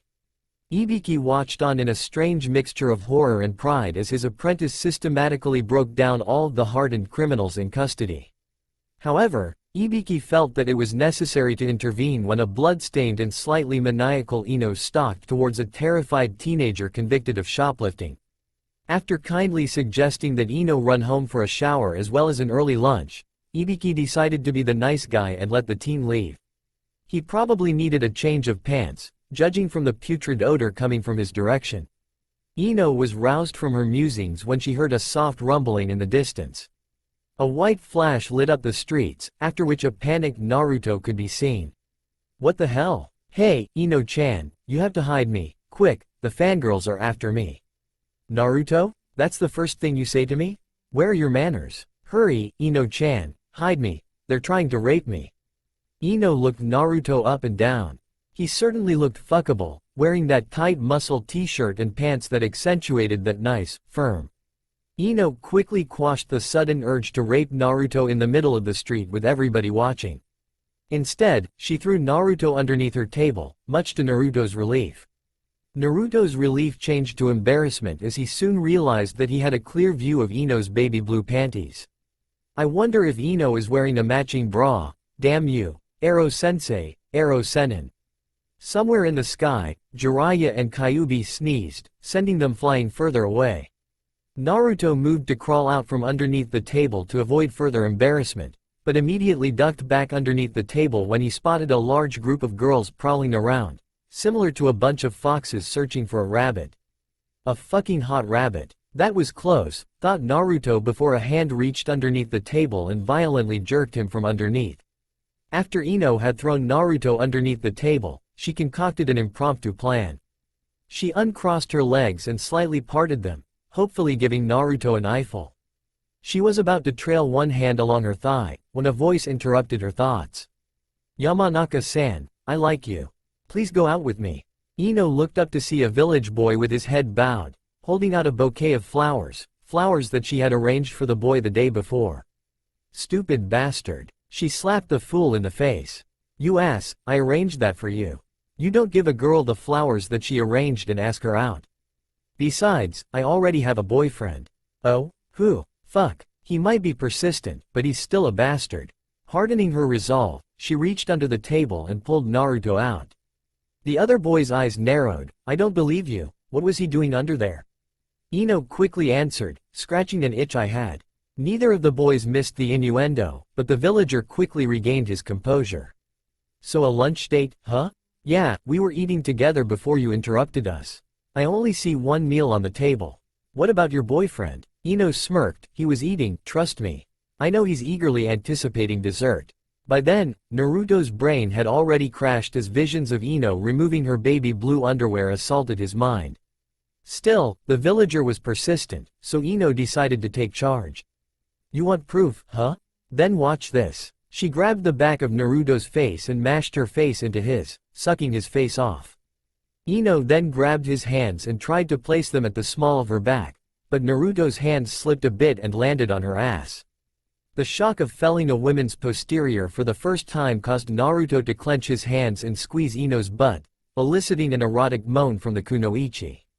Meanwhile, the fangirls noticed Naruto being pulled out from under the table. Before they could approach their blonde hottie to offer their services, one Yamanaka Ino grabbed Naruto and started to make out. The fangirls were even more surprised to see Naruto return the kiss. Even worse, this was Yamanaka Ino, the kunoichi who had single-handedly defeated the entire Sasuke Yaoi platoon at age 9 wielding only a blunt practice kunai. Naruto was lost in his own world. His first real kiss with Yamanaka Ino, the beautiful blonde he had secretly crushed on before he knew what a crush was. He gasped in surprise as Ino licking her lips and felt a spark of electricity as Ino's tongue entered his mouth, ravaging every crevice of his mouth. It was then that Naruto decided to try something spontaneous. Thanking Kami for his greatly improved chakra control, Naruto releasing a steady stream of chakra from the tenketsu in his tongue and slid his tongue into Ino's eager mouth. The effect was instantaneous, and Ino would have completely collapsed had Naruto not supported her. To Ino, Naruto's chakra-laced tongue entering her mouth was mind-blowingly orgasmic. It took all of her shinobi training and focus to not come right away. Still, Ino noted that neither of them were experts at kissing, as she had only kissed Shikamaru a few times during her genin years, and the only kiss that Naruto had was likely the accidental one he had with Sasuke at the academy. It was just something that the two of them simply needed to practice. As she moaned when another orgasmic wave coursed through her body, Ino made a mental note to practice with Naruto more often. The couple slowly broke apart, slightly panting. They lovingly stared into each other's eyes until a voice broke the silence. Naruto-kun? Tsunade-sama wishes to see you. I suppose Ino-san should go as well. Naruto and Ino turned to see a red-faced Shizune, desperately trying to avoid eye contact with either of the blondes.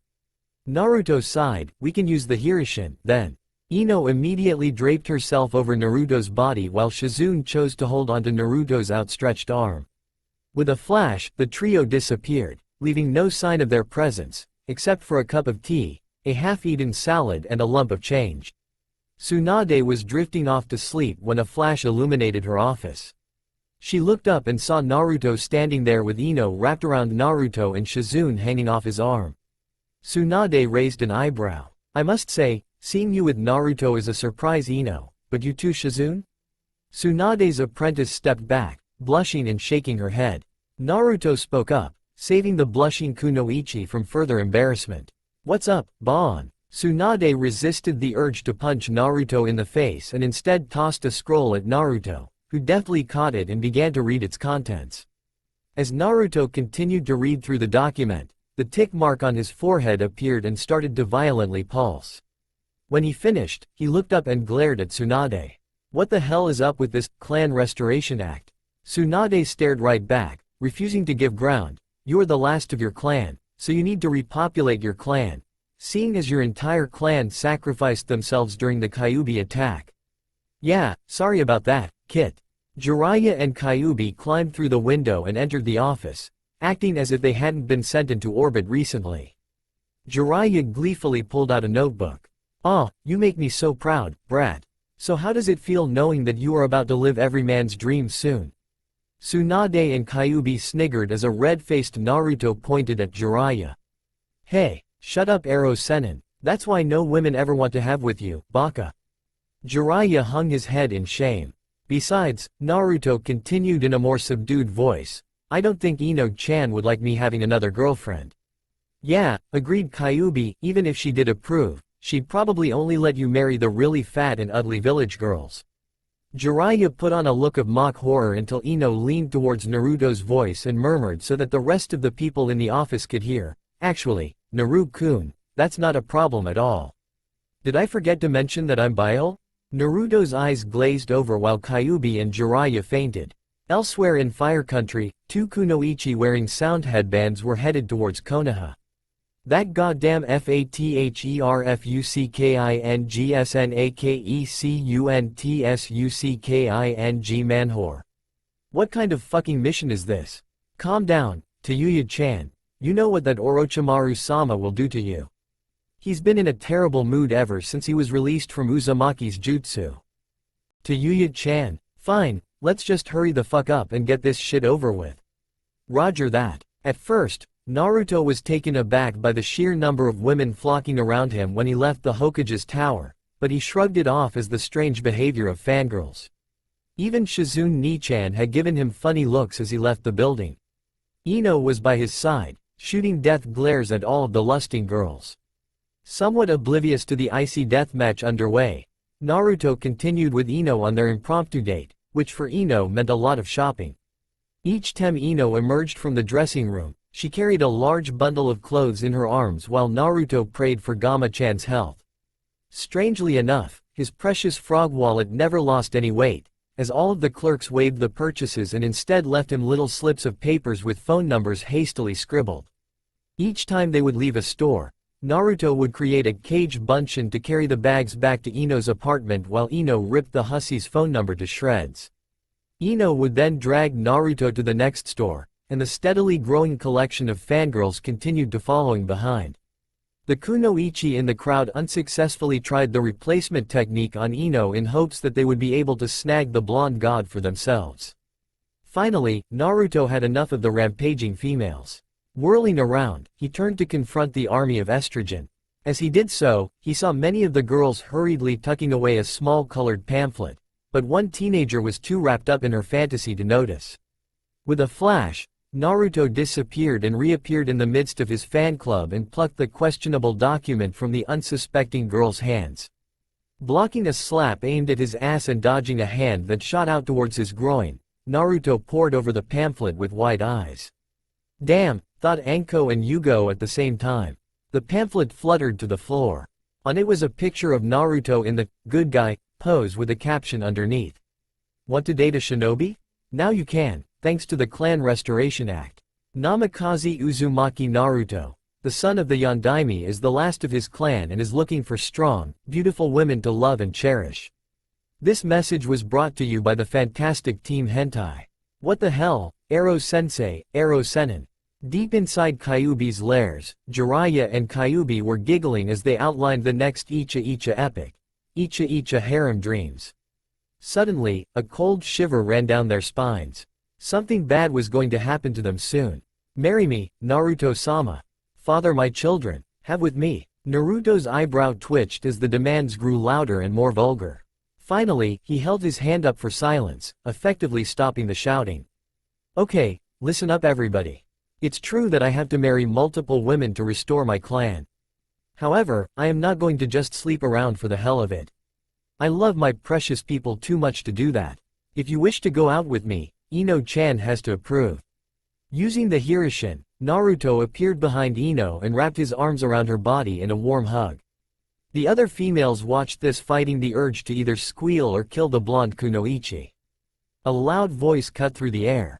It's not fair. Why do we have to ask permission from Yamanaka-senpai to ride your large, meaty cock? The crowd turned as one and stared at a red-faced Hanabi. Hyuga Hanabi, the daughter of the head of the most prestigious clan in Konoha. A clan that rose to power thanks to their powerful eyes that granted the user a near 360-degree field of vision, as well as the ability to see through walls.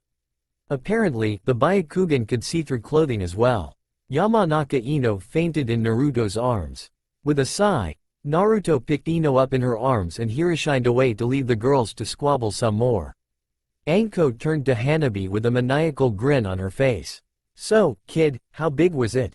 Hanabi's grin was a reflection of Anko's own. Huge. Anko licked her lips. Yugo creamed in her pants. Naruto shivered as he arrived at the Yamanaka household. His newly developed fangirl sense was firing on all cylinders. Shoving those thoughts aside, he shifted Ino in his arms and knocked on the door. After a moment, Yamanaka Inoichi answered the door. Ah, good evening Namikaze-san, what can I do? He froze as he saw an unconscious Ino in Naruto's arms. His gaze hardened as his eyes focused on Naruto, or to be specific, his left hand. When Naruto moved Ino to knock on the door, he had slid his left hand underneath Ino's butt in order to maintain stability. Before the Yamanaka patriarch arrived at the door, Naruto had forgotten to move his hand away from Ino's shapely ass. Oops. Naruto watched in morbid fascination as Inoichi's face went through an interesting progression of facial expressions and colors. Pale, normal, white, shock, red, anger, purple, unbridled rage, blue. Naruto was a very brave shinobi, and willing to do anything to save a comrade. If you asked him to rescue a friend's puppy from the deepest Akatsuki lair, he'd do it right away. Hell, he'd even join Lee and Guy in wearing those ugly-ass jumpsuits if it would cure a friend's cold, he'd do it. After a great deal of consideration, of course. However, there were two situations that Naruto would do anything in order to escape, including abandoning his comrades, Kakashi's saying be damned. The first was but with Orochimaru.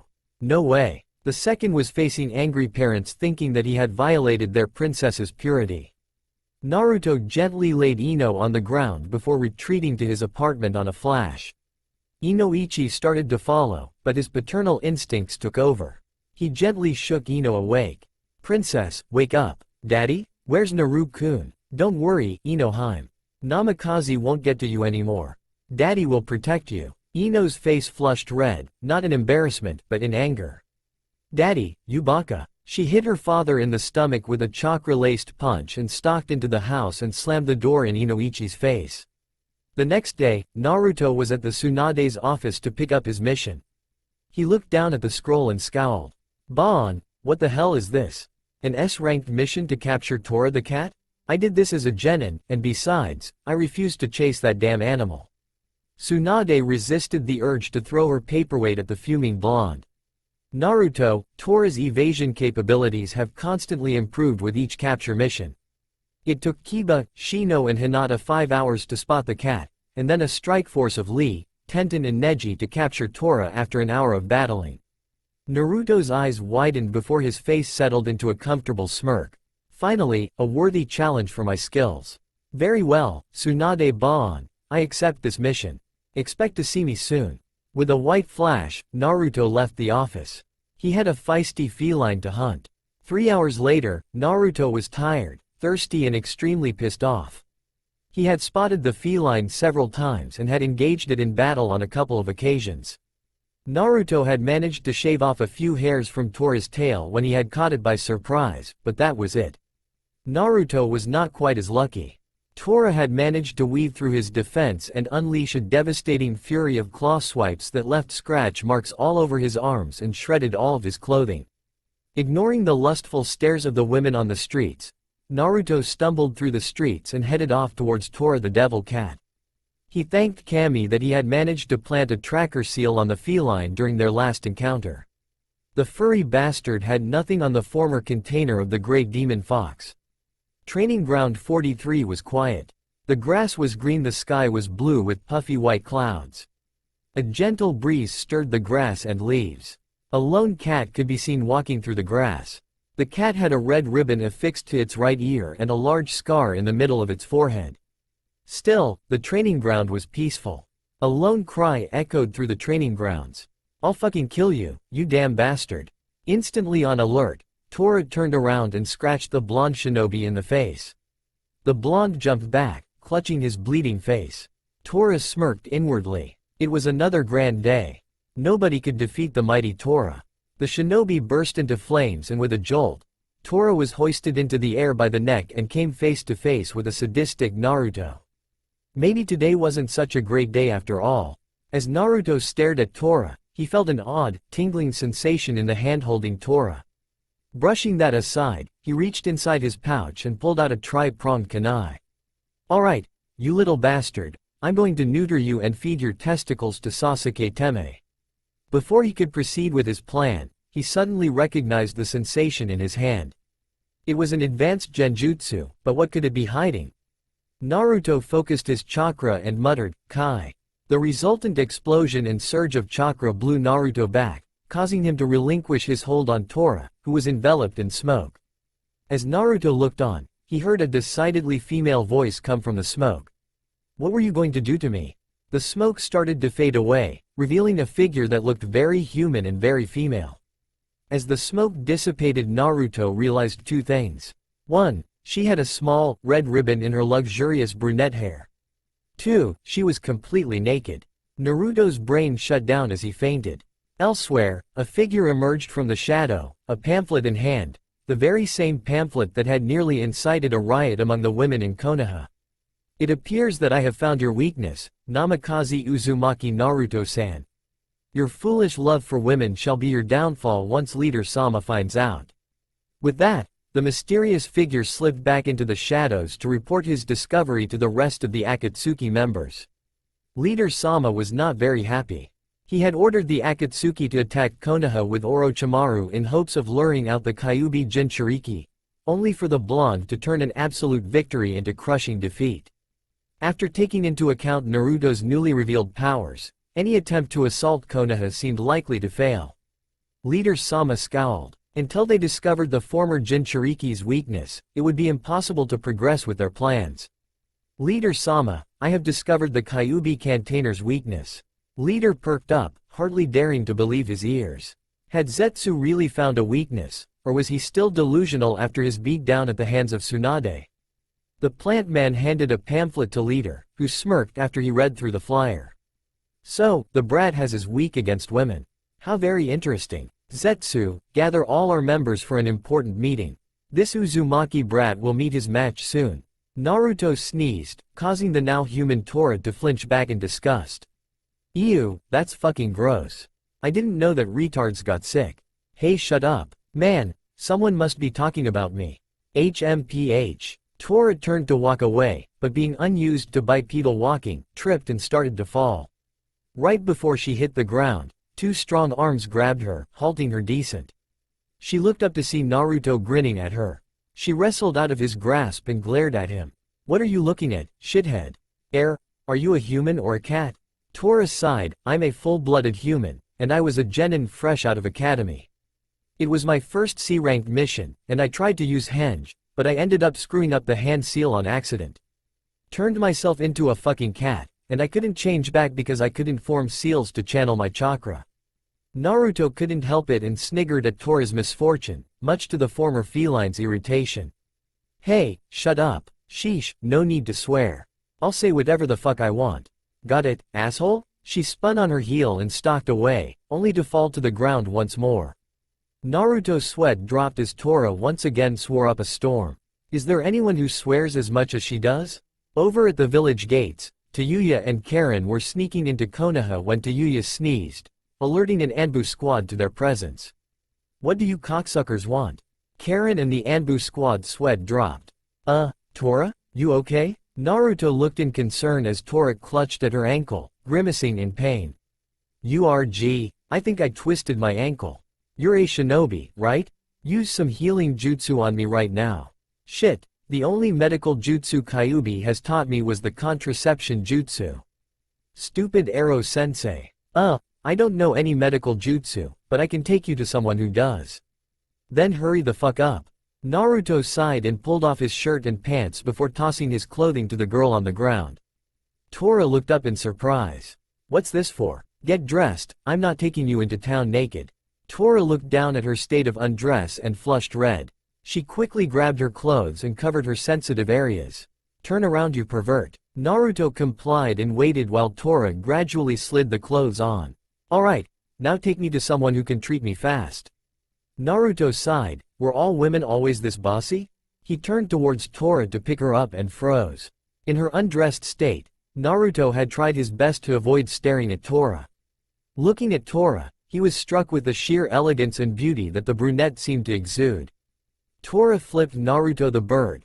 What the hell are you looking at, fucktard?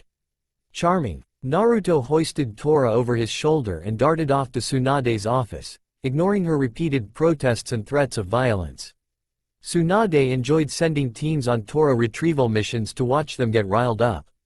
Even the ever-docile Hinata was foaming at the mouth when she returned with scratches all over her face. She had seen it all, except for Naruto's reaction. That's why, when the damned cat had run away yet again, Tsunade immediately assigned the mission to Naruto and waited for the blonde to return. When Tsunade heard Naruto's dulcet tones carry through the door with the customary "Ba-on," Tsunade was prepared for many things. She expected to see a worn, yet triumphant Naruto hauling a yowling Tora by the tail. It wouldn't surprise her to see Naruto return empty-handed, asking for backup. Hell, he could have brought Tora back in a body bag and Tsunade wouldn't have batted an eyelash. That's why, when Naruto walked in with a grumpy expression on his face hoisting an equally pissed brunette over her shoulder, Tsunade's pre-planned smirk fell apart to be replaced by one of befuddlement. Naruto placed the brunette on Tsunade's desk, dodging the kick aimed for his face. Heal her, please. After Tsunade applied her jutsu, she turned to Naruto. Okay, Naruto. I told you to go and fetch a cat and you come back in only your boxers with a strange girl wearing your clothes. What the hell happened? This is Tora. She was stuck in an advanced cat henge all this time. Tsunade snickered, while Tora shot a death glare at the Hokage. So brat, have you done the nasty with her yet? I know that your precious Inohime would just love a threesome. Naruto turned pale and cast a nervous look at Tora, who was turning an interesting shade of red while furiously waving at Jiraiya and Kyuubi, who had appeared out of nowhere, to stop.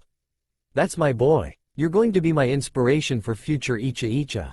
Naruto stepped away from a shaking Tora and started planning his escape routes. Kit, you're on your way to the pinnacle of perversion, the massive orgy. Make me proud. Tora snapped. Shut the fuck up, you goddamn motherfucking man-whores. I'll fucking castrate you and rape you with your own if you keep talking. You hear me? Jiraiya and Kyuubi nodded, frightened beyond belief. My god, I thought that Hanzo was scary, but this woman. I can't move. Damn it, I'm the all-powerful Kyuubi, but this vixen's killer intent is suffocating me. What incredible power. Tsunade watched with her mouth hanging open as Tora verbally castrated one of the legendary Sannin and the King of Demons. The perverted duo visibly gulped as Tora stalked over to them, pulling back both of her fists before sending them crashing into their faces, sending Jiraiya and Kyuubi flying away. It looks like Team Hentai's blasting off again. Tora turned to a whimpering Naruto and dragged him out of the Hokage's tower by the ear while Tsunade watched the two. Something tells me we're going to see more of her soon. I sure hope there isn't anyone else like her here. Out in the streets, Tora released Naruto and dumped him unceremoniously in the street. So, where am I living? Well, I figured that if you didn't have anywhere else to stay, you could always stay with me. Tora turned to yell at Naruto, but felt her breath hitch when she stared into his warm, blue eyes. She felt a strange sensation settle in her stomach. What's happening to me, Naruto? Naruto smiled and put his hands at the back of his head, making Tora's heart flutter. It's not possible. I can't have. Her musings were interrupted as she let out a sneeze. The force of the blast blew her head back, causing her to collide painfully with the woman behind her. Tayuya and Karen tired, hungry and pissed. It was supposed to have been a simple mission, find Uzumaki Naruto and discover his weakness. Suicidal, but simple nonetheless. However, after narrowly escaping the Anbu, their target was nowhere to be found. ARRRGH. Fuck this shit, I say we go back to Orochimaru and tell him to shove this mission up his ass. Tayuya-chan, calm down. You know we can't do that. Orochimaru-sama is just too powerful, and these curse seals just make things worse for us. Tayuya took a couple of calming breaths. Cursing her master in the middle of Konoha might not be the best idea. Instead, she decided to fantasize about ripping Orochimaru and Kabuto to shreds with her summons. Her musings were interrupted as she let out a sneeze. The force of the blast blew her head back, causing her to collide painfully with the woman behind her. Meanwhile at the Akatsuki base, the members were gathered around in a circle, most of them wearing looks of shock and horror. We have to do what? Leader sighed. Why was it so hard for his group to understand the brilliance of his plans? According to the data that Zetsu has provided, the Kyuubi Jinchuriki's only weakness is his love for women. Kakazu spoke up. Why can't we just have Konan and Deidara go and seduce the brat? Deidara's indignant voice piped, I'm a guy, damn it. Itachi giggled, causing everyone to pause and stare. Itachi was showing emotion? Something was wrong. Itachi pulled out a stick of Pocky and glared at everybody. Leader coughed to regain attention. Even with this weakness, Namikaze is not a foe to be underestimated. That's why all of you will have to apply this seal to your bodies, temporarily turning you all into females. Not even the legendary medic Nin Tsunade would be able to tell. Grumbling, the Akatsuki members lined up one by one for the temporary change. Leader Sama's orders are absolute. No matter what. When Tayuya and Tora bumped heads that Konoha Day, the winds of change blew through Konoha, signaling new, chaotic times. The fiery beauties turned as one to stare at each other, and the atmosphere around the two dropped considerably. Oh shit, thought Naruto and Karen. Who the fuck is this slut? Thought Tora and Tayuya. Back in their secret lair, Jiraiya and Kyuubi were busy posting recruitment posters throughout Konoha. They had agreed that in order to expand their territory and influence, it was imperative that they recruit new members. So, Jiraiya-kun, how many people do you believe will apply to join our club? Jiraiya grinned. More than you'd think, Kyuubi-sensei. Konoha is full of perverts. We just need to band together. Lee broke off his meditation and looked on in concern at his beloved Guy-sensei, as the older man's face suddenly contorted in pain. Guy-sensei, what's the matter? Lee, I just sensed a shift in the atmosphere. It was as if the very flame of youth was being sucked out of the air. Yosh, then I will train twice as hard to restore Konoha's flames of youth. That's the attitude, Lee. However, I feel as though we must work to spread our youthfulness to our fellow peers. Yosh, then starting tomorrow we will recruit new green beasts. Lee, Guy-sensei. It was a normal evening at the hot springs, and the women were inside bathing as usual. Meanwhile, Jiraiya and Kyuubi were peeping on the bathing women while giggling perversely. Jiraiya-kun, your peeping jutsu is the greatest technique ever created, surpassing my strongest techniques. You truly are my beloved pupil. The duo continued to observe the buxom women in the hot springs, ignorant of the impending doom. Guy-sensei, these two men over there are being unyouthful. We must confront them to restore their flames of youth. That's right, my dear Lee. However, we must be careful. I fear that these most unyouthful fellows are powerful opponents. With that, the green beasts of Konoha slowly approached Team Hentai in what would be the first in a series of epic battles. Hold it right there. My springtime of youth compels me to stop your unyouthful behavior. You say something? Chaw. It appears that I have found a new rival. Mysterious stranger. I challenge you to a contest of youth. Jiraiya-kun. Why the hell are these two here? Shit, sensei, we have to run away before we get caught up in the… Lee, Guy-sensei. Lee, Guy-sensei. Lee, Guy-sensei. Lee, Guy-sensei. What the hell is this? I, the master of illusions, caught in an unbreakable genjutsu? Impossible. Sensei, stopping this jutsu is impossible, but if we hold strong to our powers of perversion, we will be able to overcome anything this terrible duo throws at us. That's right, my dear student. In big breasts we trust. Sensei. Jiraiya-kun. Sensei. Jiraiya-kun. Sensei. Jiraiya-kun. Sensei. Jiraiya-kun. Sensei. Jiraiya-kun. Lee and Guy watched, horrified, as the pervert duo met in a true man hug, with a giant Icha-Icha poster in the background. For the first time in Konoha history, the Green Beast Genjutsu was broken. Over at the Akatsuki base, Leader Sama was proudly surveying the results of his latest plot to defeat Uzumaki Naruto. All of his subordinates were now women, ready to attack the brat once he let down his guard. My, Itachi, you look beautiful as always. The Sharingan wielder scowled at his partner. The stupid shark face was always making fun of his masculinity, and this was not helping at all. So what if he painted his nails black to match his non-Sharingan eyes? So what if he liked spending extra time in the mirror, making sure each lock of hair was perfectly situated? He was a man, damn it. He was the one who killed off his entire clan, single-handedly. He was Uchiha fucking Itachi. So what if he looked good as a girl? Hold on a second, Kisame, why the hell do you have fins instead of feet? Deidara giggled, man, Kisame, you are one ugly mermaid. Hey, shut up you little hussy. What did you call me? You heard me you little bitch. A catfight broke out, and Leader was left wondering if this was a good decision after all. He blinked. Of course it was a fabulous idea. He had thought of it and had carefully planned out all of the details. Nothing could go wrong. Back in Konoha, while Jiraiya, Kyuubi, Lee and Guy were locked in fierce battle, another fight was brewing between two volatile women. Tora struck first, her open palm making contact with Tayuya's cheek. Ha, take that, cunt sucker. Tayuya growled before launching forward with a vicious kick that caught Tora in the chin. Bring it, bitch. The two kunoichi engaged each other in fierce battle in the middle of the streets while onlookers looked on, entranced at the deadly dance.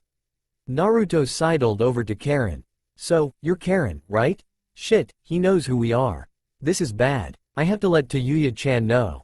So, I guess Oro-chan has managed to break free of my genjutsu, seeing how he sent two gorgeous kunoichi to assassinate me. Karen flushed red at the compliment, but recovered her composure upon remembering her mission.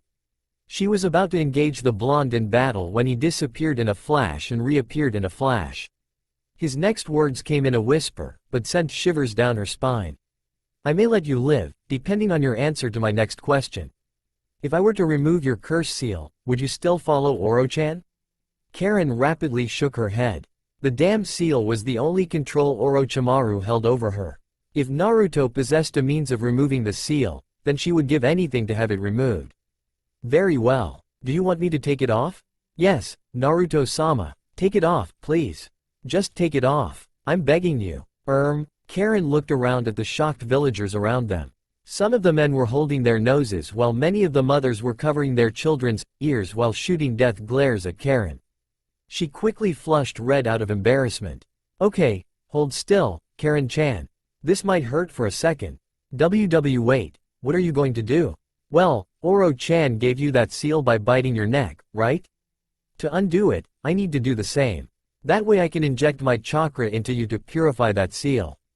Karen nodded in acceptance. With that, Naruto plunged his fangs into Karen's shoulder and began to inject his chakra. Immediately, Karen began to howl. It shouldn't hurt that badly. Wait a second, that's not pain. Is she being turned on by this? Holy shit, she's a masochist and a screamer. Finally, the unsealing was over, and Karen stumbled, panting and sweating. Tayuya looked up from her fight. Oi, Karen, what the fuck are you doing with our target? And why the hell are you grinning like a fucktard? Karen bared her shoulder, revealing the absence of the curse mark. Tayuya's eyes widened. Karen, your mark, it's gone. HHH, how did you do that? Karen smiled. Naruto-sama removed it for me, and now I am eternally indebted to Naruto-sama. She clung to Naruto's arm and stuck out her tongue at Tora, who looked ready to kill. Momentarily forgotten, Tayuya was able to sidle up to Naruto's side. Hey, fuckface, can you take this piece of shit off my shoulder or can you not? Naruto blinked. Is that how you ask for favors?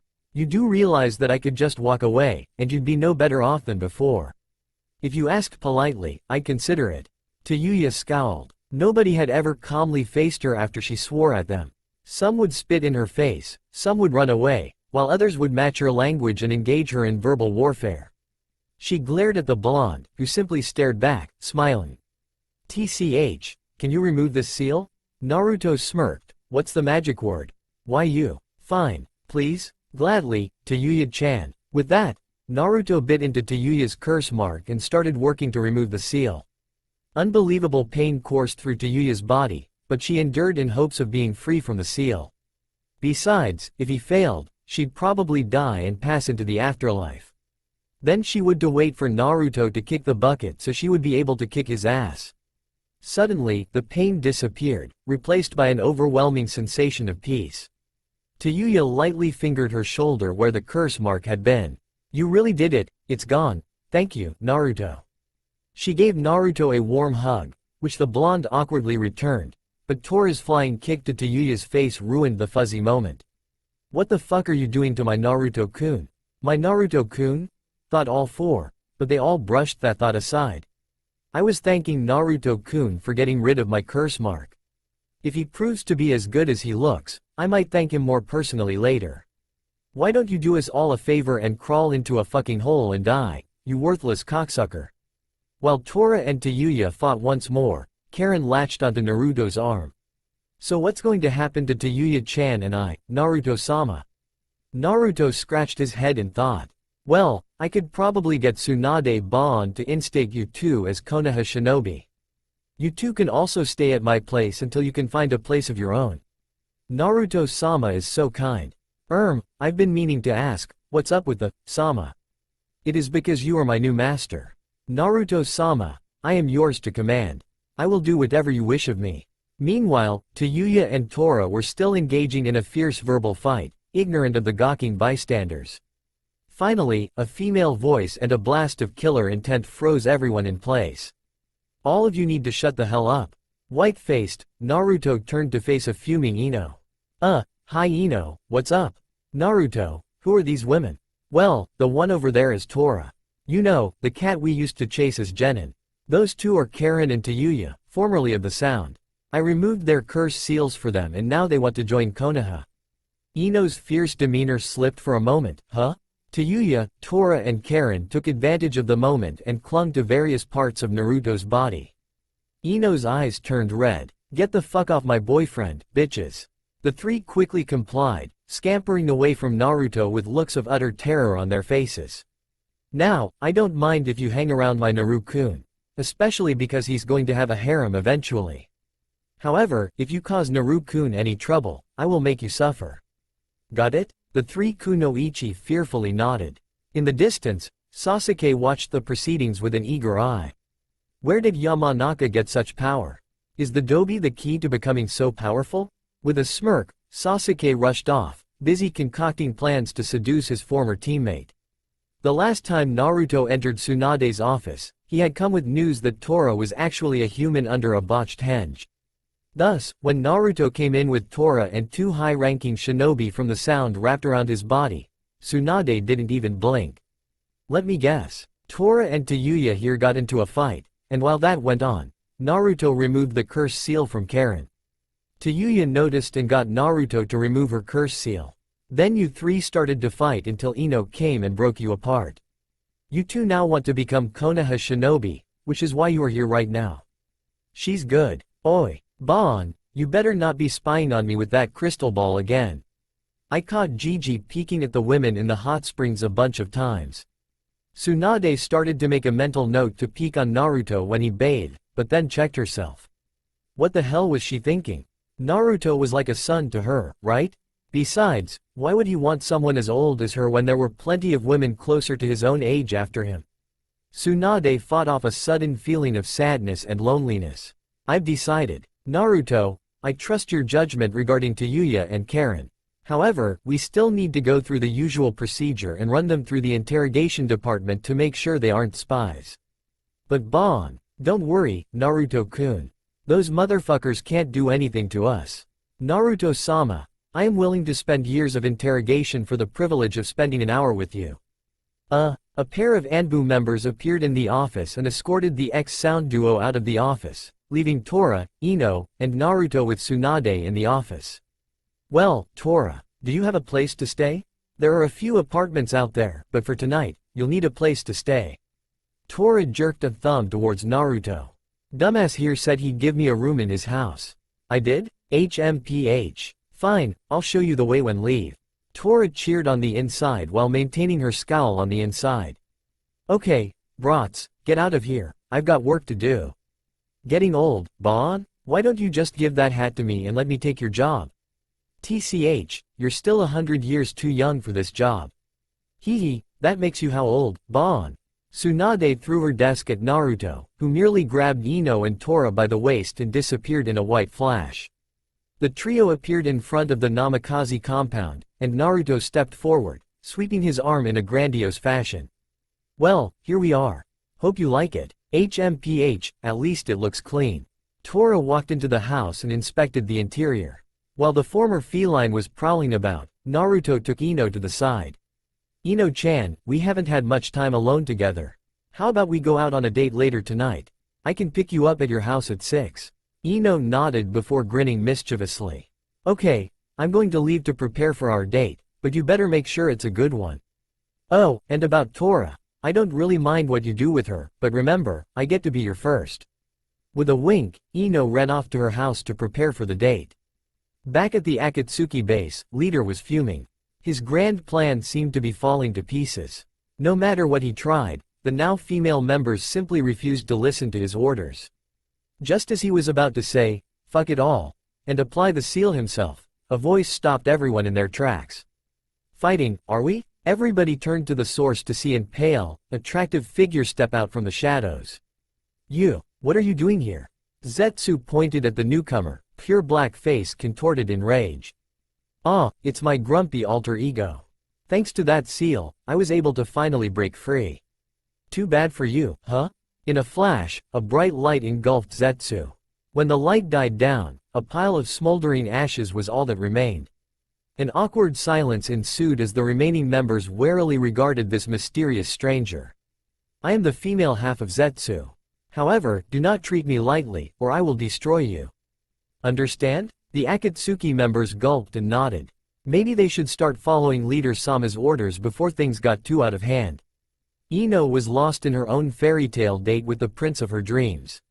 When he showed up at her doorstep, he looked good enough to eat right there and then, even with her father sending half-hearted death glares at Naruto.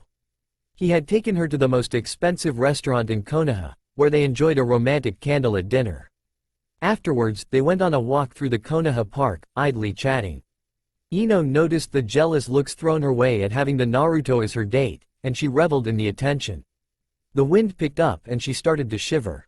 Before she could say anything, she felt Naruto's jacket being draped around her shoulders, accompanied by his warm, strong arms. The couple continued like this, eventually settling on a bench. Finally, Ino decided to pounce and leaned over to whisper in Naruto's ear. Naru-kun, I believe that I told you that I wanted to be your first. Naruto gulped. Your place or mine? Mine. With a flash, Naruto and Ino disappeared, leaving an empty park bench in their wake. With a shimmer, a genjutsu was dropped, and 3 kunoichi phased into existence. Man, I can't take this anymore, Anko-chan. If I can't get my hands on that hot piece of meat soon, I'm going to have to go on a killing spree or something. Yeah, I know what you mean. Each time I look at him, I just want to. Yugo-chan, Anko-chan, please. We can't treat Naruto-kun like that. Nai-chan, you want him more than we do, so don't bother trying to hide it. Anko hung an arm around Kurenai's shoulder, finger gently tracing Kurenai's ample bosom. So anyways, here's what we're going to do. Inoichi sat up in his bed in a cold sweat. There was an unpleasant sensation coursing through his body, and the Yamanaka patriarch did not like that feeling one bit. His wife blinked groggily. What's the matter, Inoichi? I have a bad feeling. Something bad has happened to my little princess. Huh? Inoichi, it's 4 in the morning. Can't this wait until tomorrow? No, it can't. I think something bad is happening to my princess. Inoichi tried to shake off the uneasy feeling, but the sensation persisted, so he got out of bed and walked over to Ino's room, dreading what he was about to find. He slowly opened the door and took a peek inside. The room was empty. With a roar of outrage, Inoichi rushed into the street looking for Ino. It was then that 2 ear-splitting cries echoed throughout Konoha. Oh God! Naruto!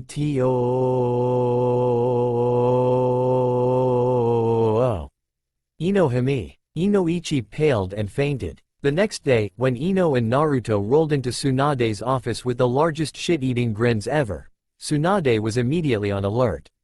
So what happened? Sniff, sniff? My young kid and his vixen have finally given into their perverted side. What does that mean? Tora snorted. So you didn't hear these 2 lovebirds last night? Tsunade's eyes widened. That was you 2 screaming last night? Naruto turned red in embarrassment while Ino shivered in delight at the memory. However, before anyone could say anything else, the door burst open, and a haggard Inoichi stumbled into the office. Inoichi swept his eyes over the room, his eyes finally settling on Naruto. Somewhere in the back of Inoichi's mind, his logical side was frantically trying to remind Inoichi that he was confronting possibly the strongest shinobi ever. But the overwhelming urge to protect his precious princess overrode any possible logical thought processes. Hi there, Yamanaka-san. Pretty nice weather, today, huh? Inoichi sputtered before rushing forward with a kunai in hand, killing intent leaking out in abundance.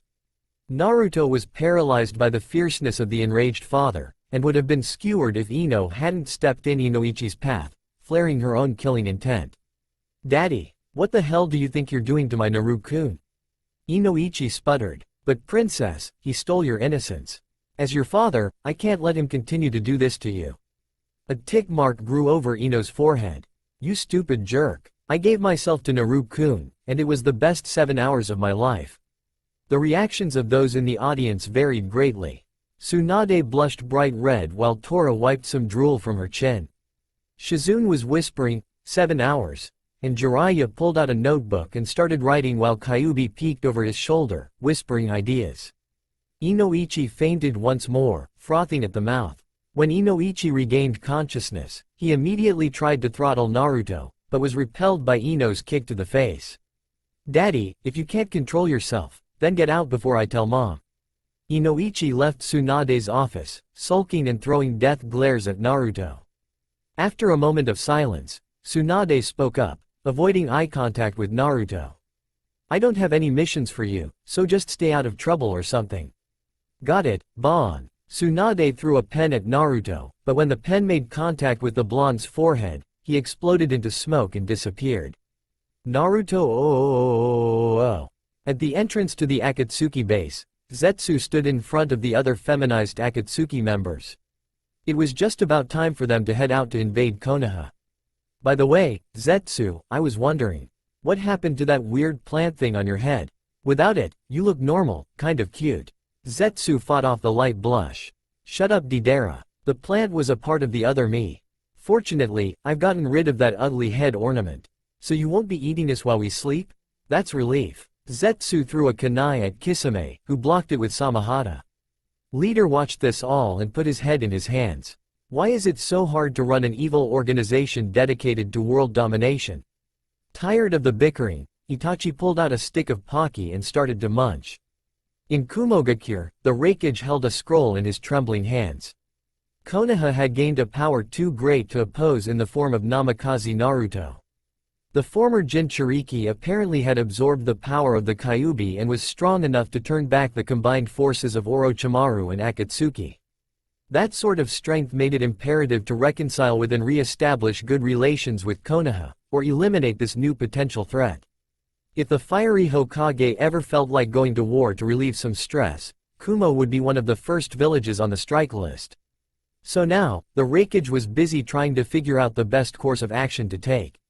Should he attempt to assassinate Namikaze and shift the balance of power once more, or should he swallow his pride and request a treaty?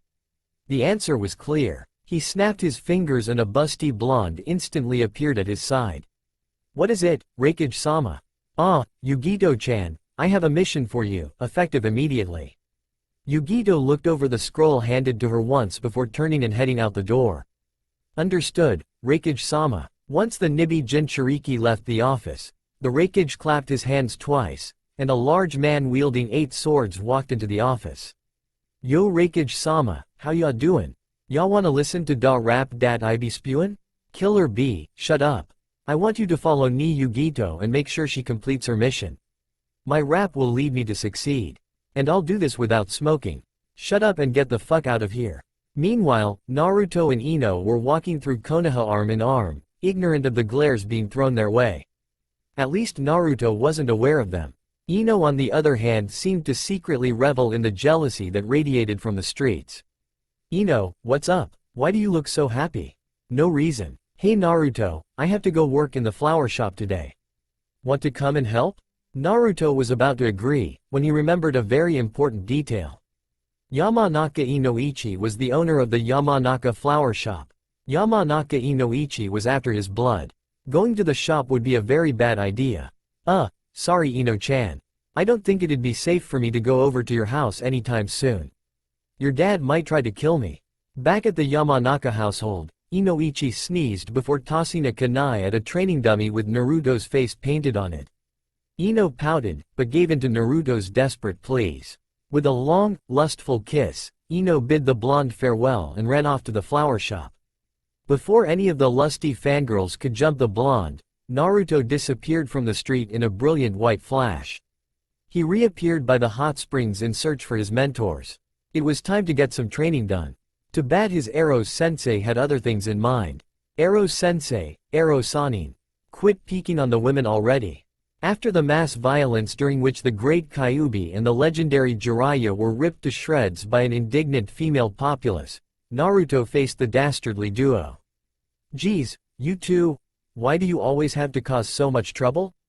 Kyuubi's ears twitched. Did you just say trouble? The pair leapt into the air, miraculously healed from their estrogen-induced injuries, landing on the bridge while standing back to back. Prepare for trouble, make it double, to protect the world from fugly green spandex, to unite all perverts within our nation, to denounce the evils of tentacle rape and yaoi, to extend our reach to the breasts above. KYUU. Jiraiya. Team Hentai. Jacks off at the speed of light. Read porn now or prepare to fight. Kaba. That's right. Arf arf. Naruto's sweat dropped. There were too many things wrong with what had just happened. Kiba. What the hell are you doing with those two stupid perverts? Brat, Kiba here is my new apprentice. He has shown great potential for perversion, so Kyuubi-sensei decided to let him join our group. So Kiba knows all about Ero-sensei, then? Kiba nodded. Even the reason behind the attack on Konoha? Kiba nodded. And he's fine with that? Kiba nodded once more. Naruto sighed. Konoha was getting stupider and stupider in this time of peace. Maybe they needed another invasion force to attack them, just for the hell of it. A mass murderer would be exciting as well. On the road to Konoha, Itachi sneezed, spraying bits of chewed-up Pocky into Zetsu's hair. Zetsu turned her head and snarled. Back at the hot springs, Kyuubi and Jiraiya were trying to convince Naruto to join their team, but Naruto wasn't listening. Enticing offers of spying on beautiful women were spurned when Naruto pointed out that he already had a girlfriend. Kiba and Akamaru did their part in trying to convince the blonde to join their cause. Finally, enough was enough for Naruto. Gathering chakra, he executed his famous pervert killing attack, Oryo no Jutsu. In a puff of smoke, Naruto transformed into his buxom counterpart and seductively winked at Team Hentai. The resulting nosebleed rocketing from their noses propelled them into the sky. It looks like Team Hentai's blasting off a GAIN. Naruto smirked and turned to walk away, but came face to face with three extremely beautiful kunoichi. One of them reminded him of the creepy examiner from a long time ago. Gah! Before he could run away or use Hirishin, Anko shot snakes from her sleeves, which wrapped all around him, restricting his movements. Oh, Naru-chan, you weren't thinking of running away, were you? Of course not, Anko-chan. That's good to hear. Kurenai-sensei? What are you doing here? We're here to make you ours, Naru-kun. Who are you? The purple-haired kunoichi smiled. My name is Azuki Yugo. Hopefully we'll get to know each other. Anko leaned forward and whispered into Naruto's ear, her hot breath sending shivers down Naruto's spine. We want to get to know you much better, Naru-chan. Naruto gulped and allowed the trio to take him away. When the four left, Sasuke stepped out of the shadows, Sharingan fully activated. Dobi, I have copied your greatest technique. You will be powerless when I turn it against you. And then I'll finally have my way with you, Kukuku. No straight man in Konoha, not even Guy or Lee, could ever honestly admit to never having harbored impure fantasies involving any of the kunoichi trio Mitarashi Anko, Yuhi Kurenai and Azuki Yugo. They were the former crushes of the older generation, and the idols of the younger generation. Therefore, when the men of Konoha saw all three walking through town with Naruto in their arms, they all fell down on their hands and knees, praising the blonde for achieving the impossible. They were all envious of the blonde, but who would be able to compete with the son of the Yondaime and the strongest shinobi in all of Konoha? Not even Ino could save Naruto from the clutches from the three seductresses when they crossed paths, although the small smirk that Ino wore on her face seemed to hint at a hidden happiness at the sudden turn of events. Hey, Naru-chan, let's check out this store. But that's a lingerie shop. I can't go there. Oh, don't be so shy, Naru-chan, let's go in already. I can't wait to try out some new bras. With that, the kunoichi dragged a sputtering Naruto into the lingerie shop. When they got inside, Naruto plopped himself into a chair while the trio busied themselves searching for the smallest possible underwear. He heard some giggling in the corner, and wasn't surprised to see Jiraiya, Kyuubi and Kiba hiding behind a rack of clothing. What are you perverts doing around here? Ah, my former apprentice, it seems that you have finally given in to your perversion. To think that I would live to see this day. Yes, and I didn't even need to do any mind altering when I left your body. What the hell? You could have done that? Kukuku, does that make you feel uncomfortable? I could have turned you into a homo emo boy, and you wouldn't be able to do anything about it. Granted, I wouldn't show my face to the world anymore, but you get the idea. Anyways Naruto, you here to peep on the bitches here? We're here to test out Jiraiya-sensei's new jutsu. Naruto slapped his forehead with the palm of his head. Konoha was steadily slipping into idiocy during this time of peace. Man, we need something crazy to happen, like an invasion, or a secret plot to keep us on our toes. Several people nearby Konoha sneezed simultaneously and looked at one another. Killer Bee's sneeze alerted Yugito to his position. The Nibi container whirled around to face her fellow Jinchuriki. Killer Bee, why the hell are you following me? Does the Raikage not believe that I can complete this mission?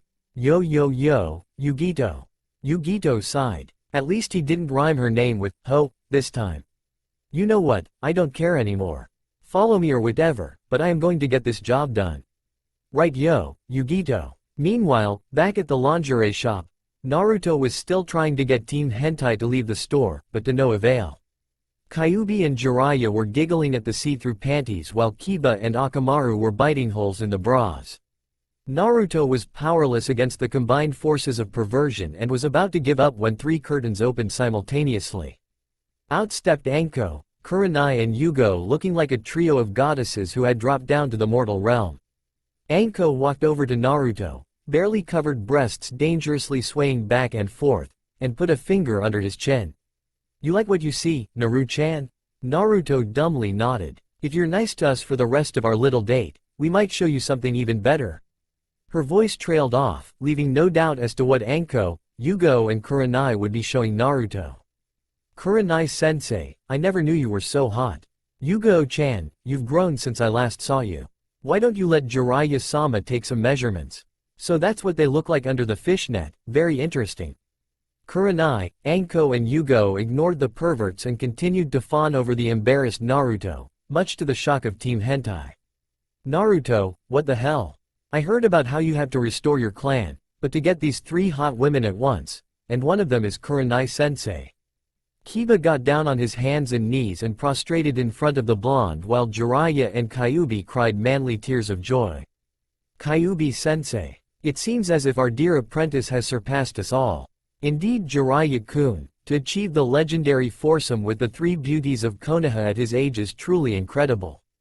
Kyuubi-sensei, we must recruit our dear Naruto-kun to our cause and have him teach us his secrets." The normally demure Kurenai lost all of her embarrassment and flared an amazing amount of killing intent, easily paralyzing Team Hentai. "If you dare turn my Naru-kun into a pervert like you 3, I will castrate you all with a pair of wooden chopsticks and then cast a genjutsu on Orochimaru and have him eat them raw. Do you understand?" Behind Kurenai, the aura of righteous feminine fury swirled about dangerously. Team Hentai gulped in unison before running out of the shop at a speed that put the Hirishin to shame. Team Hentai's running off again. Naruto sighed in exasperation before turning back to face Kurenai, Yugo and Anko. Kurenai had regained her previous shy demeanor and blushed a brilliant shade of red. About that?" Naruto chuckled, and Kurenai's blush deepened. Anko and Yugo merely grinned, seeing their friends' reactions to Naruto. They were going to have so much fun with this later. Later, after the group left the shop, Naruto decided to ask the question that had been on his mind ever since the 3 kunoichi had dragged him off. "Okay, it's time for you 3 to tell me the truth. Why are you doing this? I know that there are lots of girls out there chasing me, but you girls don't seem the type to be blindly chasing around some guy just for the hell of it." Anko was the first to speak up. "You have really tasty blood." The other 3 sweat dropped, and Kurenai decided to intervene. "Naruto-kun, when I first saw you at the academy, I didn't think much of you, to be honest. Then during the Chunin preliminary exams, when you fought Kiba, nobody except for Hinata gave you a chance. But you proved them wrong, and even though I was upset that my student lost, it made me smile that you were able to grow stronger. Then, when you fought Neji and won through sheer determination, I saw your face shine that day, and I've been watching you ever since." Naruto nodded and turned to Yugo. Instead of speaking, Yugo pulled out her Anbu mask and handed it to Naruto, who looked at it with wonder on his face. "Neko-chan?" Yugo nodded, tears glistening in her eyes, and gave him a hug. "Yes, Naru-kun, it's me. I've always wanted to reveal myself to you when you were a child, but I couldn't as an Anbu. But now, I don't have to hide my identity anymore." Naruto returned the hug, softly sobbing into Yugo's shoulder. "I always tried asking Oji-san about you, but he would never tell me who you really were. I thought I'd never be able to find the Anbu who had watched over me when I was younger." Yugo pulled back, with visible shock on her face. "You knew I was there?" Naruto grinned and nodded in response. However, before anyone could say anything else, a white messenger bird flew overhead, catching the attention of the group. It was a summoning for all kunoichi, a rare occurrence. "Well, it looks like we'll have to continue our fun some other time, Naruto." Yugo planted a sweet kiss on his lips while Anko and Kurenai each took care of a cheek. As Naruto watched the kunoichi trio head back to the Hokage's office to answer the summons, he overheard Kurenai's furious whisper. "Yu-chan, why did you get to kiss him on the lips?" Outside the village gates, Zetsu was just about ready to kill one of the other Akatsuki members. Their inability to handle the extra estrogen in their systems had resulted in several unplanned delays on their path to Konoha. Itachi had bitch-slapped Deidara for stealing his nail polish, while Sasori suffered through PMS. However, their success in infiltrating Konoha depended on their ability to not raise suspicion within the village, so Zetsu forced herself to calm down and put a smile on her face before heading into the gate. Izumo and Katetsu never really enjoyed their guard duties at the gates, so when a group of foreign women walked through the gates, the Chunin duo didn't really give a damn. If they were plotting the destruction of Konoha, Naruto would stop them in their tracks. Hell, he might convert one or two of the women into Konoha shinobi after he was done working his magic. As the group of women ambled into the village to search for their target, Izumo and Katetsu turned back to the two pamphlets that they had been poring over. Green beasts or Team Hentai, huh? Meanwhile, Naruto was headed back to his clan compound, when a familiar figure stepped in his path, blocking the road. Naruto slapped a hand on his forehead and sighed in exasperation. What do you want now, Teme? Fight me, huh? You heard me, Dobi. I challenge you to a fight, right here, right now. Sasuke, we're in the middle of the fucking road, we can't fight here. HMPH, that doesn't matter. With this move, I shall defeat you and restore pride to the Sharingan and the Uchiha clan. Sasuke made a hand seal and started to gather chakra. Naruto's eyes widened in disbelief. Where the hell did Sasuke Teme learn this jutsu? Oryoke no jutsu. With a poof of smoke, Sasuke transformed into a nude, black-haired woman with only wispy clouds covering her sensitive areas. Naruto slowly opened his eyes, ready to fight back the wave of perversion that the jutsu was supposed to evoke. When he took his first look at Sasuke, he nearly choked in surprise. What the hell is that? You look so fucking ugly, Teme. Sasuke scowled. He had copied the jutsu perfectly, and yet the Dobi was standing there, laughing at him. This was an outrage to his Uchiha pride and honor. Shut up, Dobi. A loser like you cannot even begin to comprehend the greatness of the Uchiha. Bow down to my supreme techniques. Shut the hell up, you fucking gay asswipe. Tora flew through the air and kicked Sasuke in the face, shutting the bastard up and undoing the jutsu at the same time. She stalked over to the Uchiha heir and kicked him square in the balls before turning back to Naruto. Don't you ever let that ugly bitch try to seduce you ever again, you hear me? She grabbed his head and yanked it towards her before engaging the blonde in a fierce lip lock. Naruto gasped in surprise, and Tora took the opportunity to slide her tongue into his mouth while wrapping her arms around his broad, muscular back. As the two continued to dance the vertical tango, the female Akatsuki members were watching from behind a nearby bush.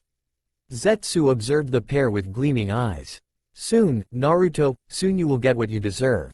Over in Lee's dojo, Lee and Guy were interviewing their first applicant for the Konoha Green Beasts, Sai. Yosh, what do you think of us, the wonderful green beasts of Konoha? Sai smiled and thought back to earlier when he had called Sakura ugly. Apparently, noisy people liked it when you lied to them. That meant, yes, I think that you two are the most handsome of all the men in Konoha. Sai finished the declaration with a thumbs up and a vacant smile. Lee and Guy shed silent tears while immediately inducting Sai into their fraternity. In Demon Country, a white-haired priestess lay in bed, violently squirming about and letting out small moans. Outside her room, her bodyguards rolled their eyes. It looked as if she and Sama was having another one of those dreams again. After letting out an ear-splitting scream tore through the afternoon atmosphere, Shion sat straight up in bed, sweat pouring from her delicate forehead. She looked down at her soaked bed and sighed. It looked as if her maid would have to change her sheets again. She looked out of her room with unfocused eyes. These dreams must be telling me something about what the future holds. She removed her sleepwear and stared at her shapely figure in the mirror before giggling and blushing. Soon, Naruto-kun, soon I'll have you keep your promise to me. After all, that's your Nindo, right? I think it's about time I take a visit to Konoha. Outside her room, her bodyguards felt a chill run up their spines. Their charge had an idea, and it would mean more work for them. A collective thought passed through the group. How troublesome. Back in Konoha, Shikamaru was lying about on the grass, staring at the clouds when he let out a tremendous sneeze. Unfortunately for the lazy genius, his favorite nap spot happened to be right next to a popular swimming pond. One that was currently occupied by several scantily clad kunoichi. Alerted to his presence, the women proceeded to mercilessly beat him down. After the indignant kunoichi stalked off, Shikamaru lay there, bloody and bruised, with one thought running through his mind. Troublesome women. When Tora first attacked Naruto and engaged him in a passionate makeout session, the former Jinchuriki's brain shut down momentarily. He was brought back to reality as he felt Tora eagerly licking his lips, begging for entrance.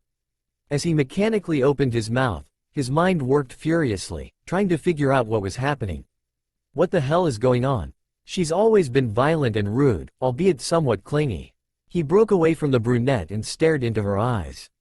Tora? Are you feeling alright? Why are you doing this? Tora was silent for a moment, but before Naruto could repeat his question, she spoke up in a surprisingly quiet voice. Why do you think I'm doing this? Naruto was caught flat-footed at this demure Tora. Her fiery allure was replaced by a gentler, softer beauty that made Naruto's breath hitch in his throat. Wow, she's gorgeous? Tora blushed under Naruto's stare, but not from embarrassment. Balling her fist, she punched Naruto in the stomach before running away, shouting over her shoulder. Naruto, you fucking asshole. What the hell is your problem, shitface? Naruto fell to the ground, gasping for breath. As he tried to recover, he heard a sultry voice whisper in the air. Namikaze-sama, it's a pleasure to meet you. Naruto turned to see a group of 5 women giggling and waving in his direction.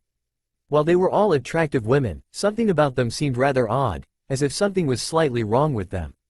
There's something strange about these 5, but I can't quite put my finger on it. Sensei, there is something strange about this situation here. There are 5 beautiful women here, but my pervert senses are barely tingling. Indeed, my dear Jiraiya-kun. There is something strange about this situation, but I can't put my finger on it. Yeah man, I can't quite get a lock on their scent. Akamaru says he's having trouble as well. Man, this sucks. Don't worry about it too much, Kiba-kun. Your nose will prove necessary to the realization of our goals. However, perhaps this is an opportunity for our newest member to prove his worth. Indeed, I shall show that fate has ordained that I will be the one to uncover this mystery. These women must know their place before the power of the Byakugan. Jiraiya, Kyuubi and Kiba waited while Neji inspected the group of women with his Byakugan. After a moment, Neji turned to the eagerly waiting group and smirked. It appears that it is Naruto's fate to be surrounded by men disguised as women. We should retreat now before it is too late for us. But Neji, what about my dear former apprentice? Neji-kun is right, Jiraiya-kun. There is nothing we can do to help Naruto. The brat's survival all depends on if his perversion powers are strong enough to allow him to break through the disguise of these gay men. With that, Team Hentai headed off in the direction of the Anbu headquarters to peek on the female changing room. Meanwhile, Naruto was still trying to determine the identity of the mysterious women. Let's see, they're wearing black kimonos with red clouds. One of them has the Sharingan. Wait a second. I thought Itachi went loco and killed all of the Uchiha. Well, I have no idea who they are, so. Naruto was jarred from his thoughts when a familiar voice piped up.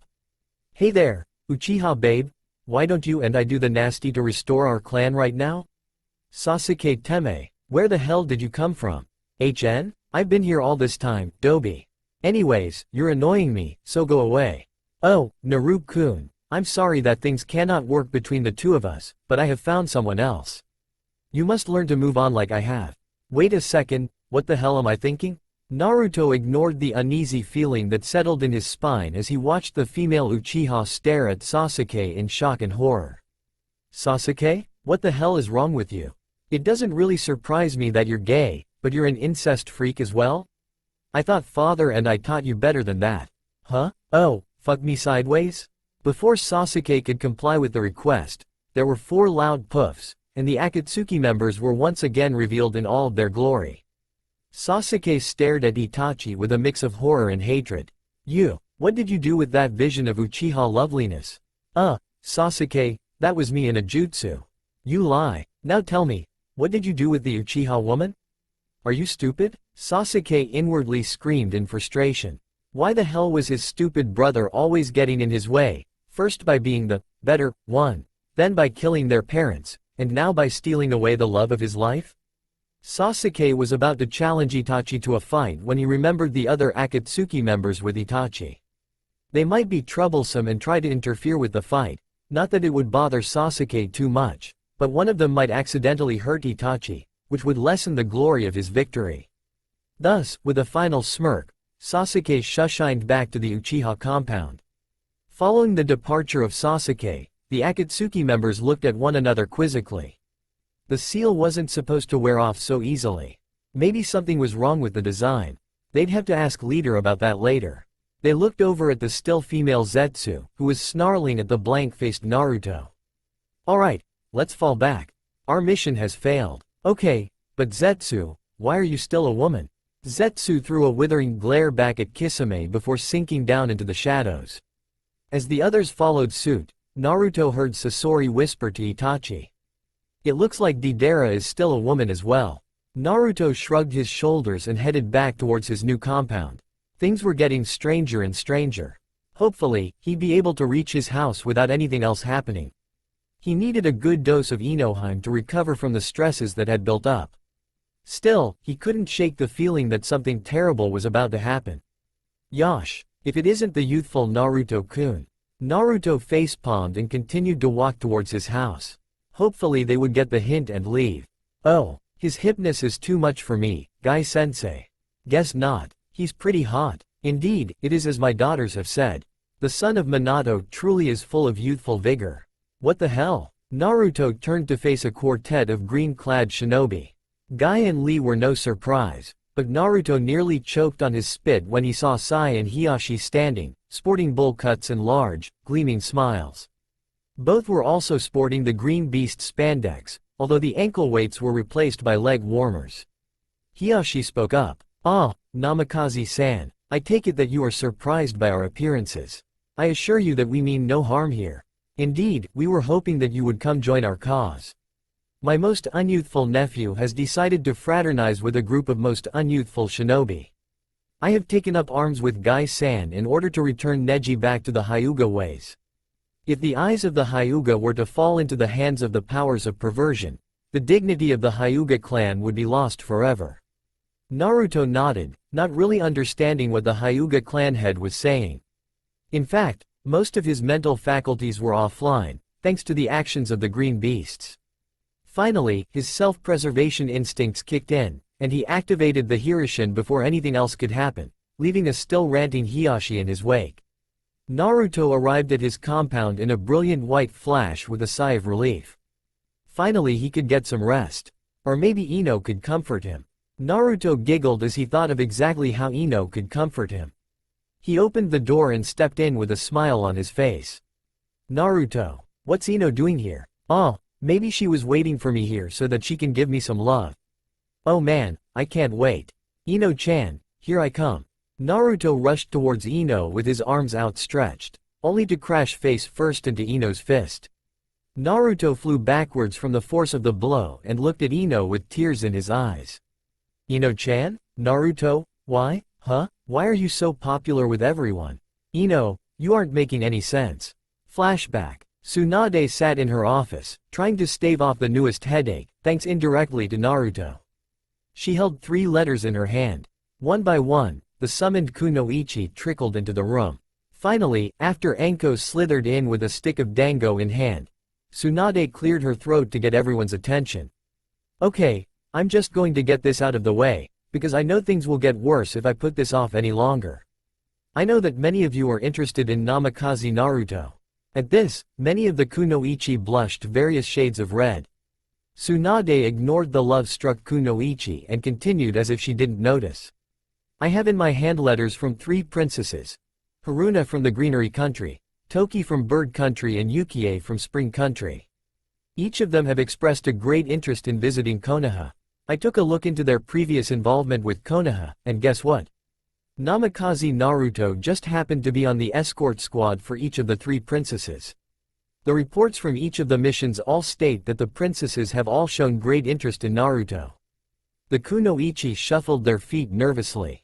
They could compete against fellow kunoichi, but fighting over a man with royalty was simply asking for suicide. They'd have to think of a new strategy if Haruna, Toki and Yukie were seriously after their blonde heartthrob. Tsunade smirked at the uncomfortable squirms from the kunoichi. Well, I suppose I don't have to tell you what that means. I expect you all to behave with decorum in a way that will not strain our relations with any of the countries that the princesses come from. Oh, and they should be arriving later today, so I expect you all to be on your best behavior, or else I'll have you all cleaning out the Inazaka dog compound. I heard that Inazaka Kiba has taken apprenticeship with Jiraiya, End flashback. So I guess this is it, Naruto? The time we spent together was short, but nice. Even when you're with those 3 dream princesses, don't forget me. Alright, Naruto? Ino turned towards the door and began to head out, but Naruto's voice stopped her in her tracks. Baka, did you think that I'm going to let you go, just like that? Ino, you're a princess in my world. You have shown me a kindness that I can never repay. I want you to stay by my side forever, Ino-chan. With tears in her eyes, Ino leapt into Naruto's arms. The anxiety that had built up in her stomach over the past few hours was gone. Ino eagerly sought out Naruto's lips with her own, and soon the 2 young blondes were kissing one another with fiery passion. Ino was so caught up in Naruto's ministrations that she didn't notice Naruto pick her up and carry her to the bedroom. After 4 hours of noisy, raunchy, Ino stumbled out of the Namikaze compound limping slightly, but wearing a large shit-eating grin. It didn't matter that the princesses were coming. Hell, maybe Naruto would let her join in now and then for some more fun. Inside the compound, Naruto lay in bed, exhausted when he spotted a scroll on the nightstand. Its contents were simple. Brat, come to my office right away. Tsunade. When he got there, an irate Tsunade scowled at him. Alright Brat, I have a mission for you. 3 princesses from various countries have decided to visit Konoha. It's your job to protect and escort them during their visit here. So Yukie-heim, Haruna-heim and Toki-heim are all coming to visit, huh? I can't wait to see them. Ino's told you about it then, I'm guessing. Tsunade glanced into her crystal ball and smirked. Well, it looks like all 3 of them are gathered at the village gate. Why don't you go down them and greet them? As Naruto walked out of the office, he heard Tsunade call out to him. Remember to use protection, Naru-chan. The idea of having little Narutos run around Konoha is scary enough. We don't want the same thing happening everywhere else. Naruto tripped on his feet and fell to the ground, blushing. Meanwhile, Yugito and Killer Bee were still on the path towards Konoha. Yugito was doing her best to control her temper and not maim her traveling companion. Hey Yugito, I have a new rap for you. Don't want to hear it? Here goes. Yo, my name's Killer Bee. I'm a shinobi as ya can plainly see. This is a challenge to you from me. But first, let's take a break, cuz I need tapi. Yugito's knee to the groin cut off Killer Bee could he finish the rap. That's all for now. If you want to see next part, then please like this video and subscribe my channel. Thank you.